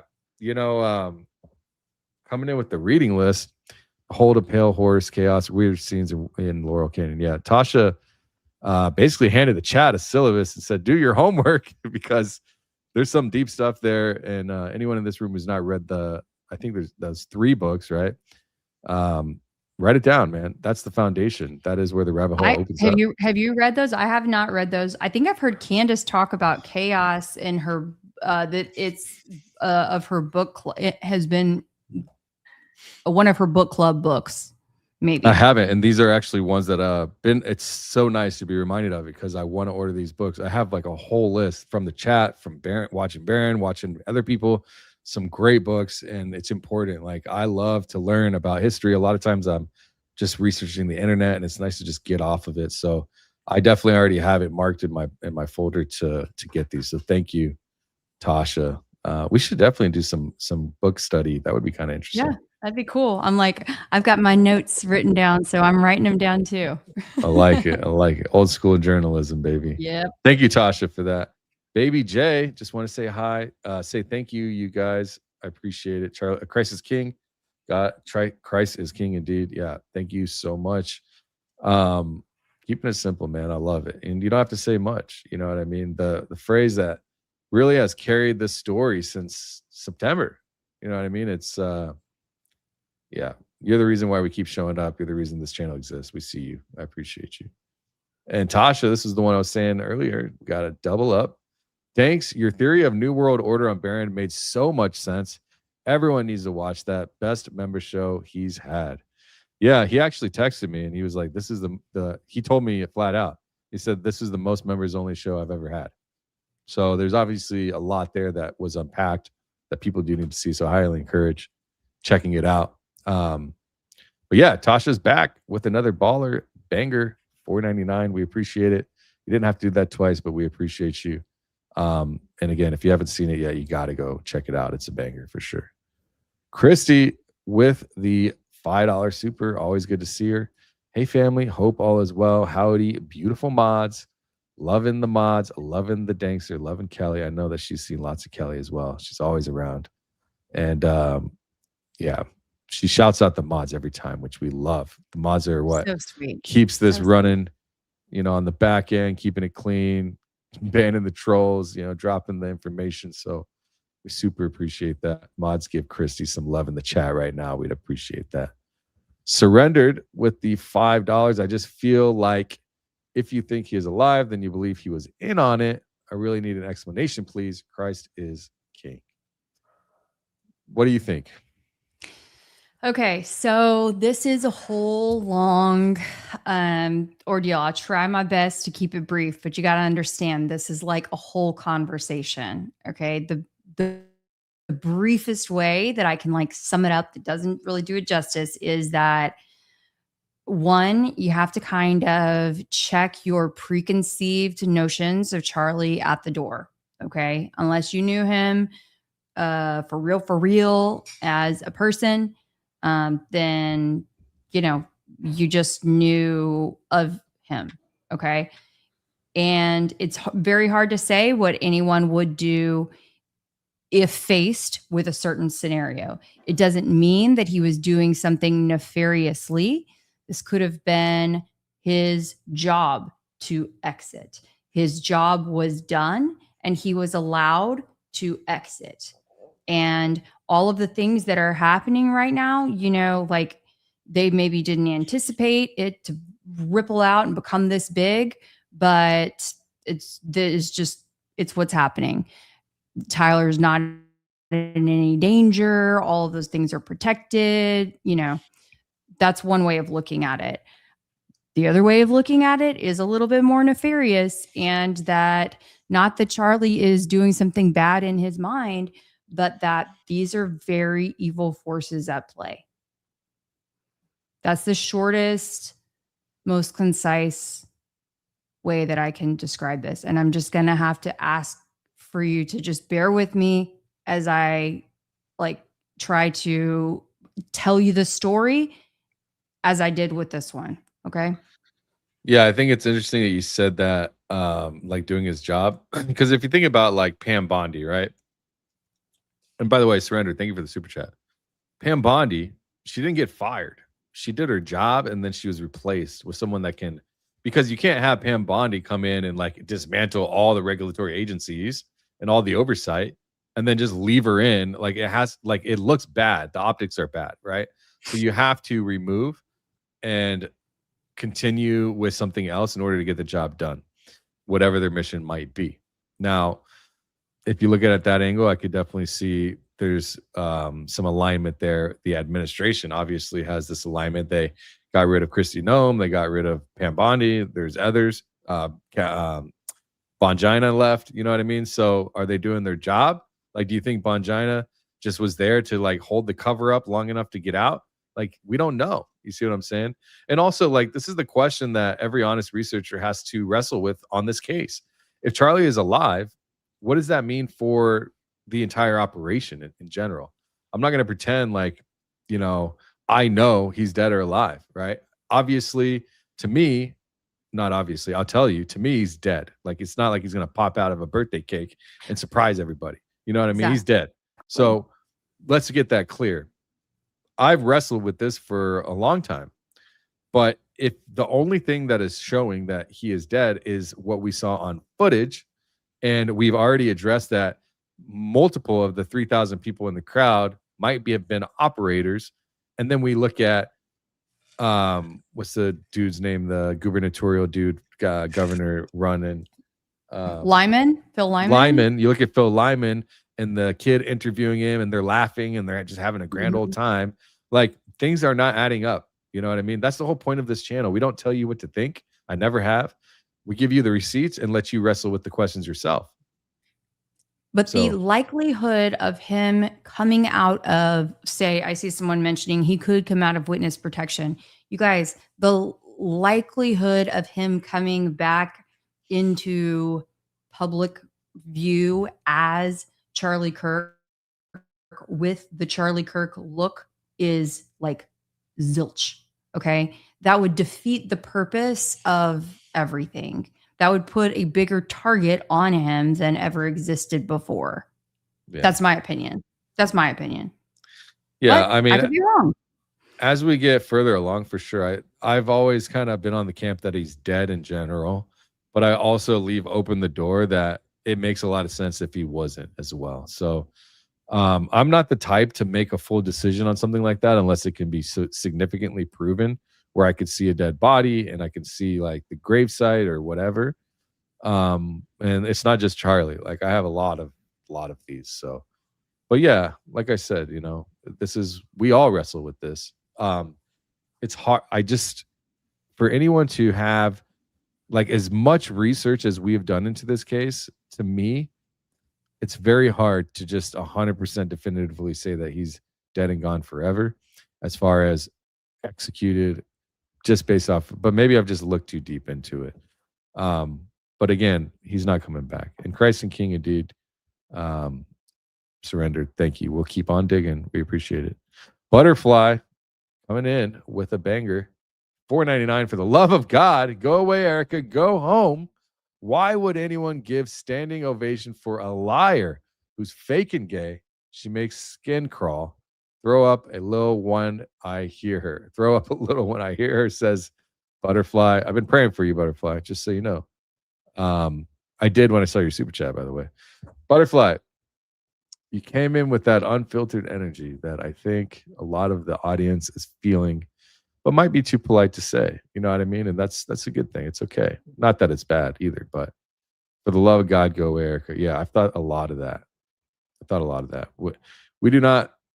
We try not to censor in this channel. If people are like, I had to time out somebody earlier because they're talking about this person definitely murdered this person. Like, I'm not about that. You know what I mean? Like, just keep it cool. Like, we can almost say anything, but you don't want to, like, you know, that you don't realize, but the chats can actually do harm to the impressions that push out. But we'll keep stacking receipts and let people like you process the information the way you need to. We appreciate you, Butterfly. Thank you.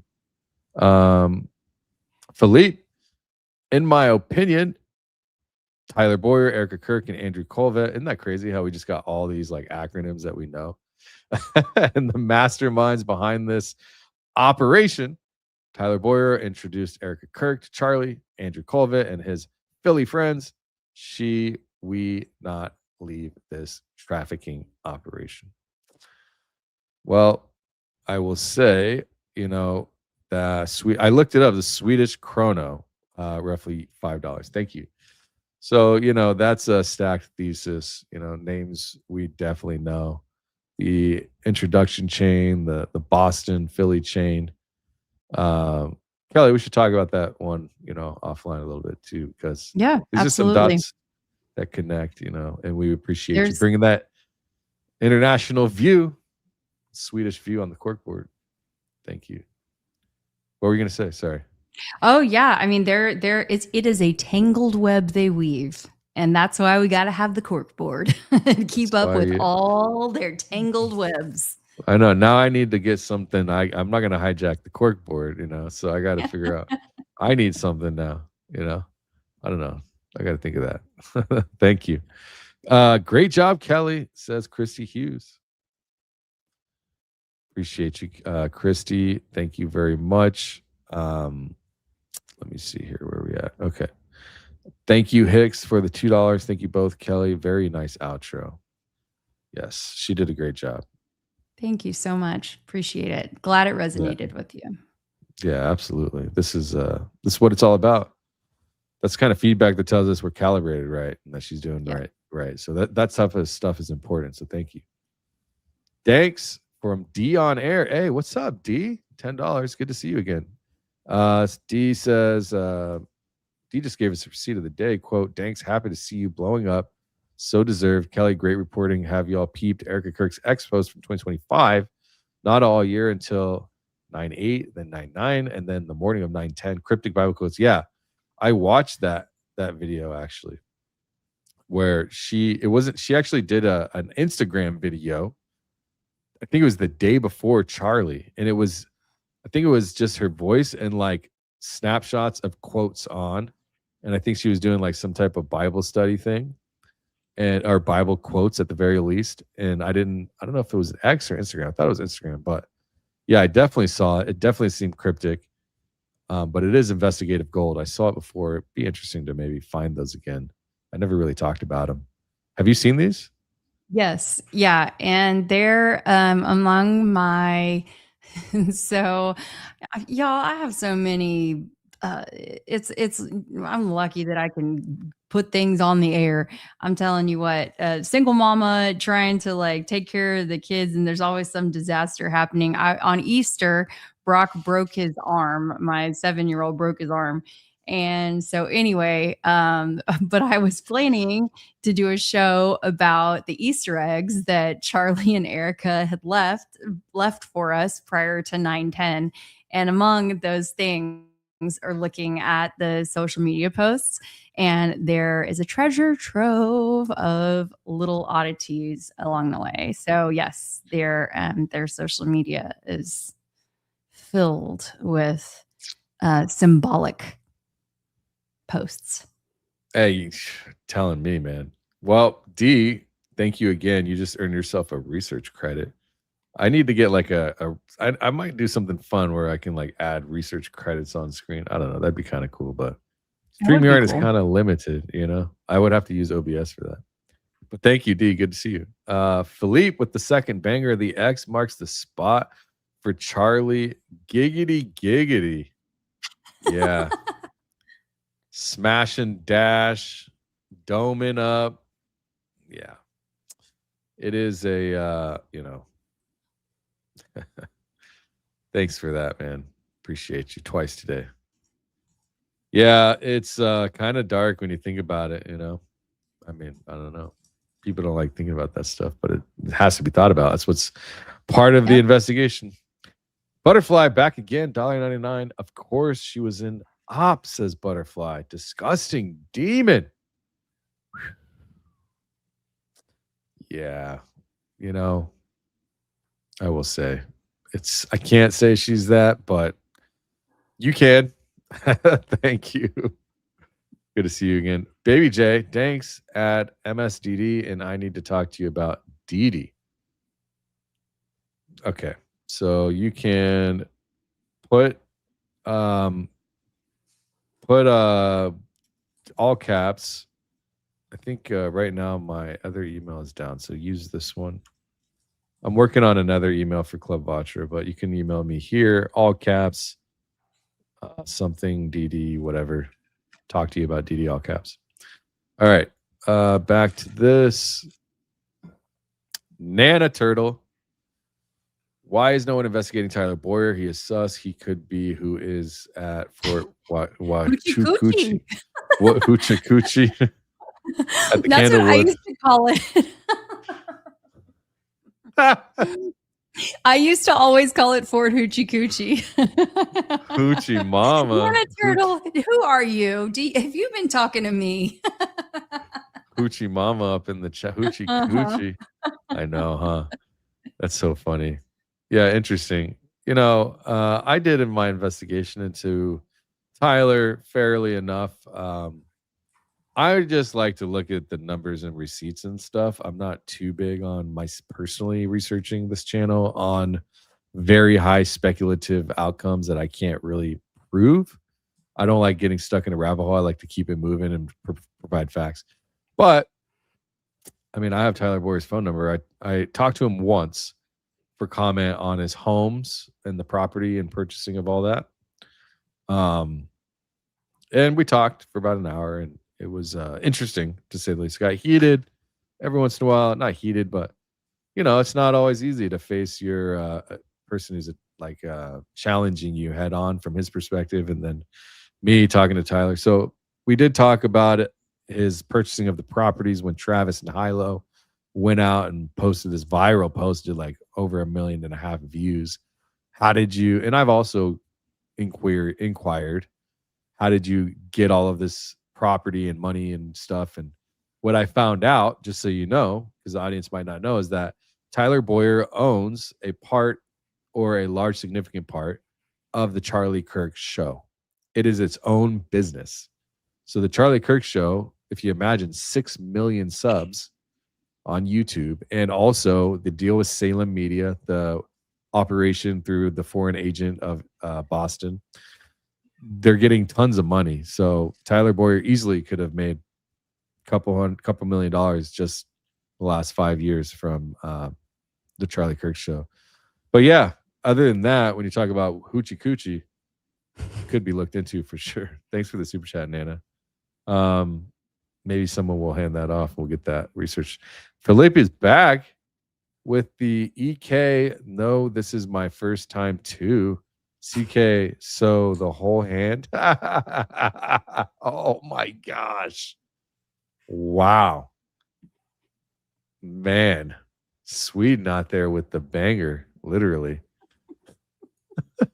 Okay, let me pull that down. Thanks, bro.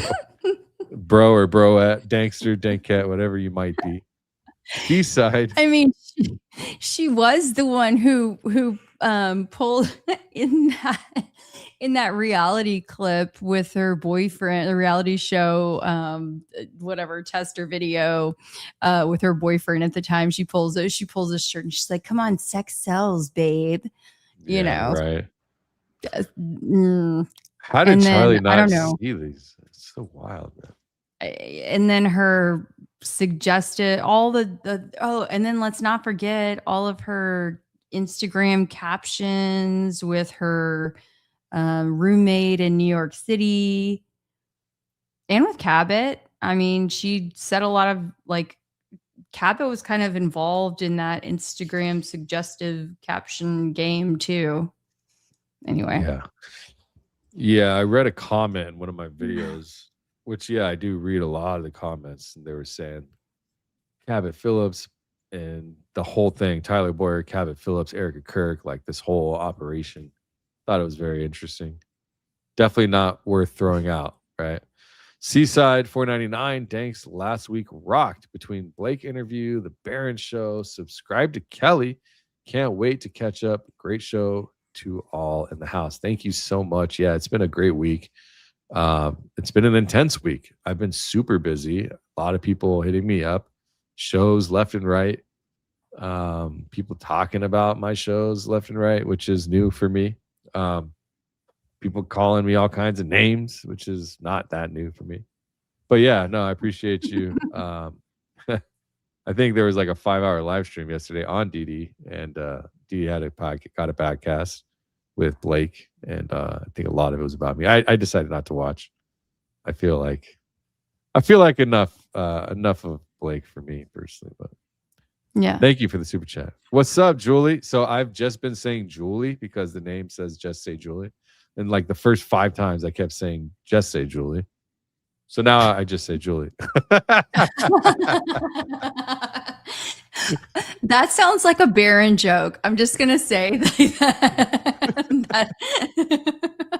You delivered it just like Baron. Maybe he's rubbing off on me. Yes. Great collab. Appreciate both of you and your work. Chaos is a life changer. Highly recommend Christ is King. Christ is King. I love it. Yeah, I will. Okay, Chaos might be the first. I'm gonna order it today. I'll put it on my Amazon list right now. Chaos book. Yeah, I got it right here. Book 4 of the 10 series. I think, or is it book 1 of 4 beneath the Seekers? Luna Mason, right? Let me see. Oh, yeah. Okay, it's book 1 of 4. Okay. Is it this one? Here, let me pull it up. Let me know in the chat. because I haven't even seen it. I just heard about it. Is it this one? This one right here? Chaos, Luna Mason. Let me know. I'm watching the chat. Looks like it is. Yeah, I think if it's Luna Mason, and then if we look at Tom O'Neill. Okay. Tom O'Neill. Oh, okay. Chaos. Oh, there's a bunch of Chaos books. Okay. Well, the other one looked good too. A New Life in a New State, Living Up to My Name, The King of Chaos. Maybe this is a love story. I don't know. Maybe I shouldn't. Okay. Anyways, let's back out. Thank you. I will pick it up. You said Tom O'Neill. I'll definitely cop that. I appreciate you. Puck Pfizer, $5. Possible plan, creative name. Nice try. PP. All right. Possible plan. CK's was intentional because didn't want EK 2028 war plus more. Assume public will get on the board. EK fake hers during term. They blame the left or what? Or everyone. Cancel free speech. Yeah, you don't have to pick a side at that point, huh? Woo! That's worth a screenshot. Interesting. Yeah. CK's was intentional because didn't want EK 2028 plus war plus more. Assume public will get on board. So then if not, EK fakes hers during the term that they're running. They blame everyone and then cancel free speech. That's called a prophecy. We'll see. Interesting. Thanks for the super chat. Surrendered $5. They hated him from the start and they used him. There was no reason for them to keep him alive. I'm willing to listen, but I see how much they hated him. Yeah, I hear you. What do you think about that? Do you think they hated him? So, okay. No. Because they used the heck out of him, but here's a little preview into where I'm kind of going with all of this and it's complex, it's multi-layered. And so again, like I caution anybody from just like judging based on this, 40-second synopsis, right? But some of the little tidbits that I want you to consider are when you think about that video, I know it'll come to your mind of the night of the election when Charlie's like sitting at his microphone. I think he's got a Trump hat on and he's like starting to cry or get emotional because they've just announced that Trump has won the election. Like he looks like overcome with emotion. Erika is starting to like come over at his shoulder. He just looks like relieved and overcome with emotion. To me, that is the look of someone who's like, my job is done. Almost like my job is done. Like I can get out of here now. And so that's kind of one of the jumping off points that I'm working from. Kind of like with the Rob McCoy thing, with that quote, it was something that really like was an important, trigger for me. That moment when I saw that relief, it was like, oh, now I can like exit and get out of here. There is something unique about that. So there's a whole lot of symbolism going on too. But that one, the fact that he then right away became part of the transition team. Okay. He was so critical to the White House that he was responsible for literally interviewing and placing all of the transition team and all of the people who would become part of Trump's inner circle in the White House.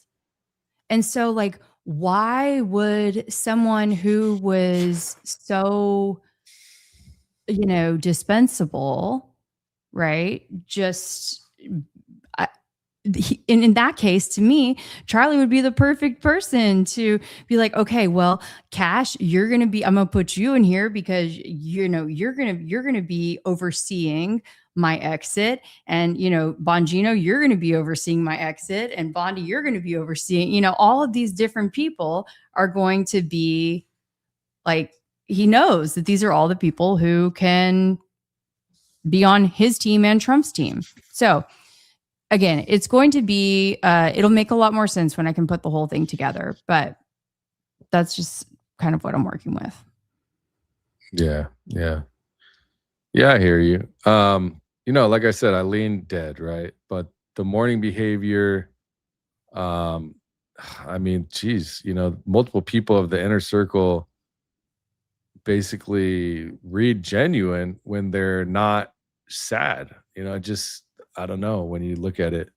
But the secession pattern Keli laid out today fits a real death pattern better than it fits a faked one, because there's no clean operational reason to fake a death and simultaneously hand the organization to someone you would have to bring in on the secret, right? That's doubles your exposure for no benefit. But here's what keeps the door open for me is the tense issue that someone flagged earlier. I think Tornado, EK husband, Erika Kirk saying is my husband instead of was. There's a lot of cryptic things, like the cryptic biblical text that was on her post that she did, that D earlier found, that, and also no activity until that leading up to this.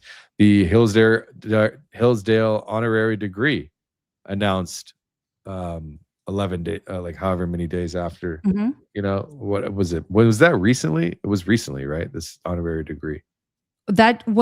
She just received it on Saturday, but it was announced at Charlie's memorial service 11 days after 9/10. Yeah, it was announced on September 21st at his memorial service, the big one. Yeah. Then you think about the pastor, Rob McCoy, giving the widow an expiration date, resurrect the ashes language from Erika herself. Like, those are not nothing. You know what I mean? Those are receipts that demand we keep the question open, right? So, I don't know, repositioning him as a martyr to amplify the movement and escaping a position that was about to expose him or push back against the government, restructuring TPUSA without his veto power. Any one of those could be true. So none of them are proven. And that's really the distinction that this channel really lives on, is like, I can't make a decision because with the receipts that I have, I'm not able to, right? So to everyone in the room, if you believe he's dead, which I am with you right now, if you believe he's alive, I also hear you and I am listening, right? If you do not know, you are doing the work the right way. That's how I see it. And it's okay to believe in either one. I don't, this is what I will say, and I will commit to on camera, is that the moment a receipt drops that moves the needle in the direction, I'll cover it. We do not pick a team and defend it. I follow the evidence. It's my channel. Literally, my slogan is facts over feelings, receipts over narratives. That is the standard. And it cuts in all directions, including against my own working positions. What do you think, Keli? Yeah, I see there are some people in the chat who are saying proof, please. And what I've been saying is literally, I can't lay all of the proof for you out just to answer this one question right now. I'm telling you that I am working on putting out a story for you. I just finished one story. I'm just I'm just explaining where I'm going with my future story. But what I can't tell you is, even like a week and a half ago or 2 weeks ago, she she skipped out on another one of her Make Heaven Crowded tour stops at Prestonwood Baptist in Dallas, Texas. And she, it was I again, they can't. Oh, sorry for my dog. You're good. She cannot get past me on the internet for the most part when she makes a speech, because I'm like Johnny on the spot, you know. I'm like live streaming. If there's a live stream, I'm recording it. So anyway, I recorded this live stream from Dallas, and of course she didn't show up. Thank God I didn't go drive up there. And anyway, she talks about she makes this really bizarre, it's like 7 minutes. I need to actually post it on YouTube, but I do have it on my X. And anyway, she makes this bizarre like analogy talking about Easter. Instead of Easter Sunday, she's talking about Saturday, and she's talking about waiting outside of the tomb, like crying outside of the tomb before the stone is rolled away. And this analogy basically to imply that maybe, you know, he is risen. That we're like living in this interim time. And so I'll just tell you guys that there is something to all of these words that are being said. Yeah. That makes sense. You know what I mean? There's definitely something going on with the words that are being said, to say the least, right? So it doesn't mean that it's going to come true. I'm just telling you that it's in her mind. This is what is being said. This is what is being said. Yeah, for sure. I hear you, girl. I hear you. All right, let's keep it moving. Sorry on this. I had to respond to this real quick. Okay. Where are we at? All right, Surrendered. Thank you, Surrendered. Michelle Catania. Even I don't know what I would personally do if that was me in that position, so he may not even have ever thought about it. Speaking of what exactly? About Erika being the interim or the actually replacement? I wish I knew what you were talking about, Michelle. Dang it. What time was that? That was 12:35. Damn, I wish I knew. I'm sorry. I wish I could answer that. Thank you, though, for the super chat. D on air, back again. $5 through $10 earlier. $5 today. $5 now. There's a video with an artifact that is beyond cams do weird things. It's the only thing that makes me question if it was faked. I'll send it to y'all. Perfect. Yeah, please do. You can drop me here, all caps, video of artifacts. That'd be helpful. Thank you, D. Good to see you again. Welcome back. Welcome back. Surrendered again with another banger, $10. Speaking of critical thinking, if he was in on it, he wouldn't have turned against them. There would have been no reason for him to leave. Yes, I can give you many reasons why he would leave. You want to say anything first? Go for it. Yeah, they were already under investigation. They were going to, there's a project, you can look at it on the internet. Just type in Arctic frost. It was an investigation into the entire political right. They were investigating 92 Republican leaning entities, especially into nonprofits. I think the number one target was Charlie Kirk and TPUSA. They already have a massive federal docket or documentation of the case itself, all of the alleged crimes that they have committed. Once you remove, this is just one, besides all of the other things that I've talked about at extent here earlier about him not only pushing back against Iran, against Boston, against all of the stuff going on in the Middle East, what would be coming of the data centers, all of that stuff, because he would be a massive voice for the dissident, because it looked like he was going that direction to be a dissident. And then he has access to the White House. Okay. And then if you look into the actual investigation that is documented from 2022, before Trump got into office, they were in a deep operation investigating all of the finances and all of the activities of Turning Point USA. They remove him, and then this is what benefits from him being removed. TPUSA keeps their their tax exempt status so that they can continue to get, this is critical thinking. We're talking about critical thinking. All of the tax exempt status, this is what happens if he stays and they all go to prison, even if it's temporary.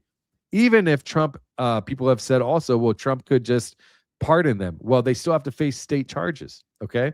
Which is what Tyler Boyer and Jake Hoffman, along with others, are currently facing. They were pardoned federally, but they're still facing state charges, okay? Mhm. So if they were found criminally liable for anything, all of the people that were on the board and that approved any of these financial irregularities to go through and profit from it, they'd all go to jail. They'd all have to pay back, if not jail, at the very least, pay back 225% excise tax.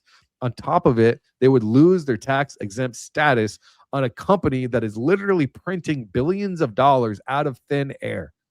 It's free money. They don't have to pay taxes. They get it from donors. They don't have to sell anything, so you don't have to raise any merch or sell anything product. You just have a person and that's it. So that is the number one thing. You're talking about at least 8, 10, 12 people that don't go to jail. And then not only that, if they found financial irregularities, like if you go watch this channel and go look at the Charlie Kirk investigation from early on all the way up for the first 2 months, all I did was investigate their finances. And I found irregularities, allegedly, in my opinion, perhaps. So just one person, let's name Stacey Sheridan. She has 3 companies that was actually taking money, okay, as a business while being on the board as a special employee who is a director getting paid by the company, had 3 companies that is collecting a salary, and she's taken up to $9 million as a commission on top of her bonus, on top of her job salary. Okay, that's illegal. It's called double dipping. It's called double dealing. Like double Self-dealing. dipping times 3. Yeah. Yeah, that's just one absolutely. person. You've got John McGovern. You've got all kinds of people that, in my opinion, it looks like double self-dealing. Okay.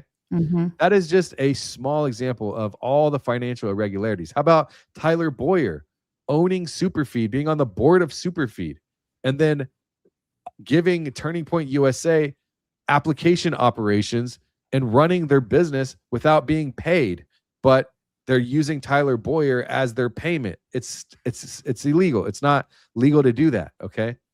They've admitted into quid pro quo.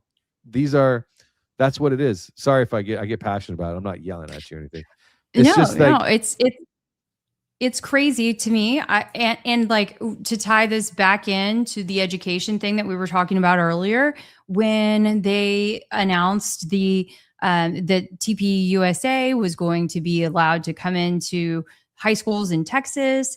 Our lieutenant governor announced he was sharing $1 million of his campaign finance money. He was going to be donating that to TPUSA.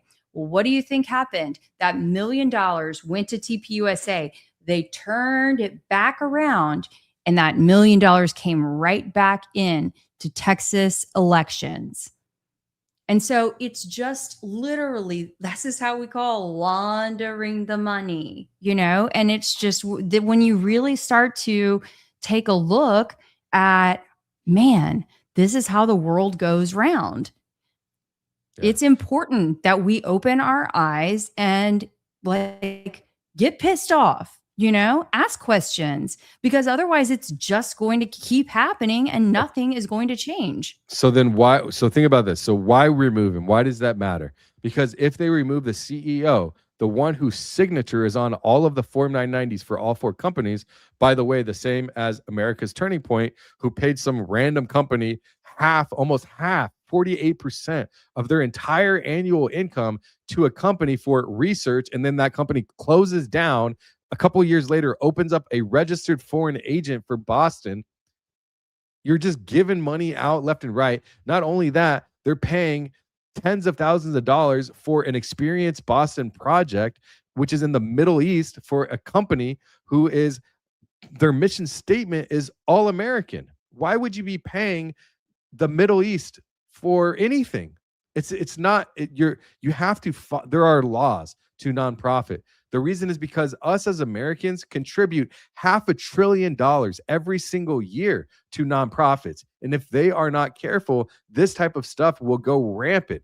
So there are laws against self-dealing. There's a law against going against your mission statement when you're saying you're for America, but then paying a foreign government for an experience with donor money that's being tax-free, tax-funded. Think about it. All right. So that's the level of critical thinking that I'm at. Not to say that you're not, but like I'm trying to help you open up your eyes and say, well, if they had to face some charge like that and they were able to remove the person and then they all play dumb and say, yeah, we didn't know. We thought this was all above board. Charlie was the CEO. Then it all gets wiped clean. That's why he has to be removed. That's what I think. You know, that's all I can say is that's what I think. I don't know for sure, but that's for sure what I think. You know? And I think that when we started the stream, at least it's been almost 2.5 hours. So if I didn't say this, you know, I think that I did, but like my leading theory is that I believe that he is alive. I still maintain space for the possibility that he's not.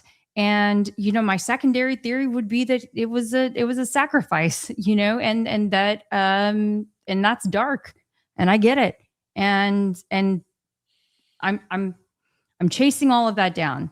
So, you know, all I can say is stay tuned, but either way, this thing has so many legs. That's why we are still investigating day in, day out.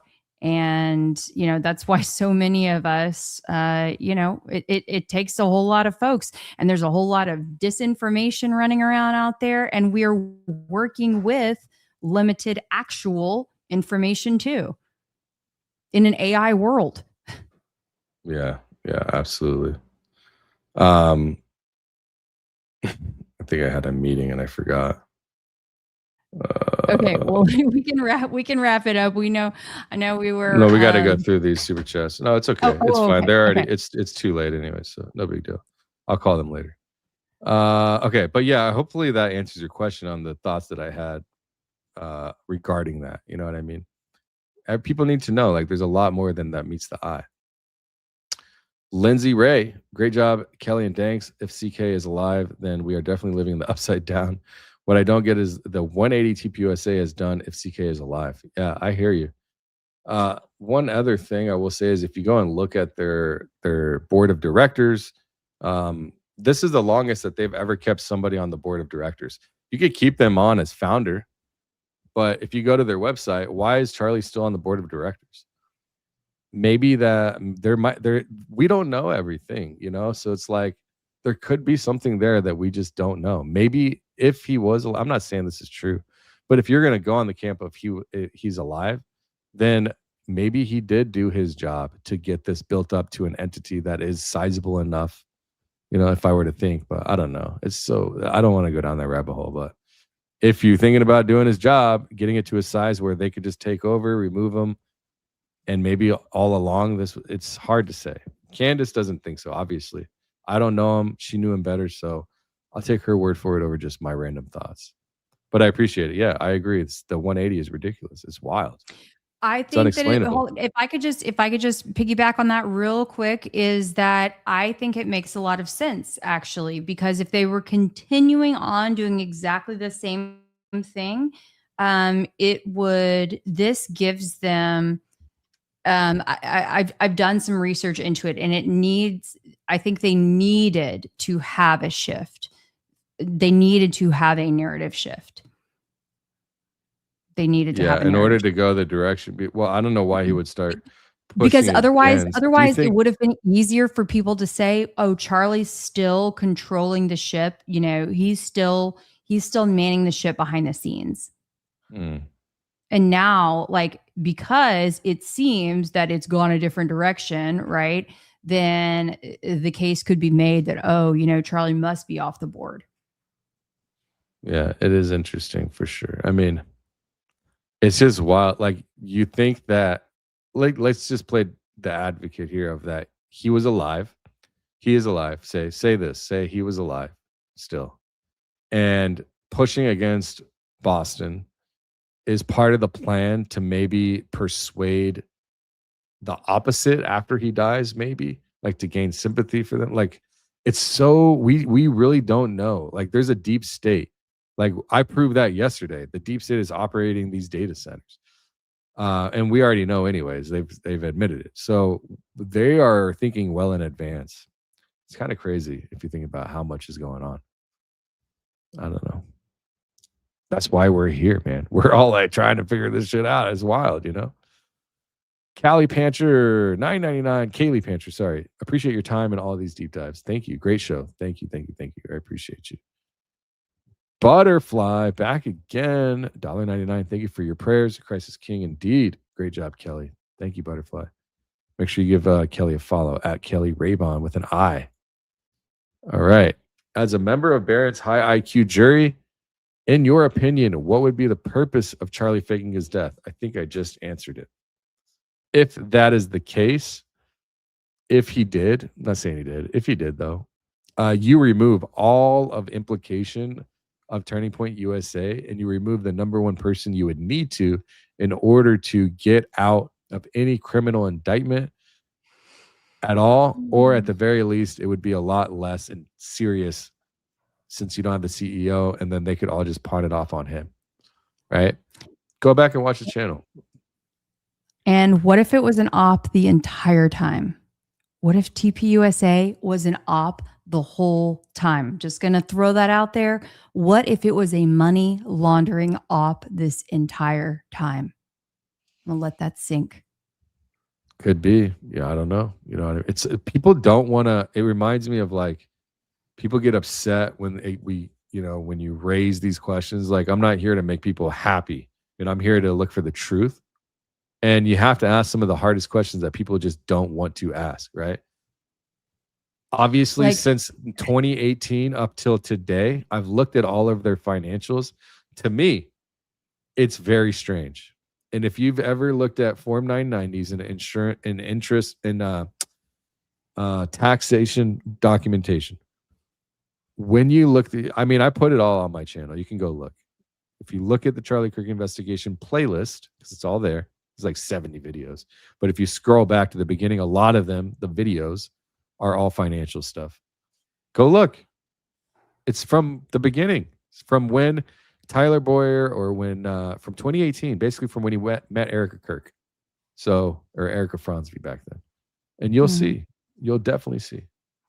I would hate to see that, but you have to ask the question, right? Yeah. I mean, if the entire time it was never really, really, really about politics so much as, it was like politics was maybe secondary. If the primary reason was to move money around and maybe do some influence, but really move around money, tax deductions, all of those things, man. And then it felt like it was time to end the operation. Then why would they care the direction of TPUSA now? Run it into the ground. Let it burn. Yeah. Why not? That'd be like actually the smartest thing to do if they already were under investigation. Why not? Let it burn. Let it burn, baby. This is a good comment. Sadly, I don't believe we will ever know everything or even anything except our own personal feelings. 100%. I agree. But thank you for being here, RN Vandy, high IQ jury in the house. Yeah, I know Barron has talked about it, and like I said, I lean closer towards the death thing, but I am very open to I'm like almost 50-50, so it's like, thank you for the work. Oh, look at the banger. Cause I looked up what the, this is $50 right here. Thank you, Maria. Maria with wrinkles, 9542. I'm trying to see what that image is that you got going on there. Is that like a nun? But thank you for the work you put in for the truth to come out. Thank you so much. We appreciate that. I appreciate it. It means a lot. I am literally an agent for truth, man. Like I can't say anything else. Like and subscribe. Hit that notification bell if you haven't already. Please hit the subscribe button if you haven't. Actually, I think like 40% of people that watch this channel are not subscribed. So I'd appreciate that. And thank you so much for the big super chat. It means a lot. Anne Marie back again. No, don't buy the book. I'm sending it with the blanket. I bought one too many. Oh, thank you. You're the best. dude. So we're having a baby boy in August. So far, that's what they said. August 15th, I think, or 10th. And she's crocheting a blanket for my baby boy. So I'm super excited about that. All right. I won't buy it. I will wait. Thank you. Good to know. Thank you, Anne-Marie. Keep focusing. $1.99 says, I think Lori MK'd Erika with the dads. Ooh, interesting theory. Very concerning, if so, for sure. Thanks for the Super Texas Alley Cat. $4.99. Do y'all know what day Erika Kirk found Jesus? I do not. But that's interesting. No, if you find that out, let us know. I guess it depends what. I don't even know. I'm going to find out. I'm going to try to find out. Thanks for the super good question. Ambrian became a YouTube member. Welcome, Ambrian. Saturday mornings, it's only 99 cents to be a Dankster. Saturdays, you get your own private live stream with your boy. Who wouldn't want that? Don't tell my wife. No, I'm kidding. No, we have a good time. Imagine you are happy. $1.99. You two together. Awesome. Can't replace Charlie Kirk. Lives forever. 100%. God bless. Thank you so much. Stacy Noble, $9.99. What's up, Stace?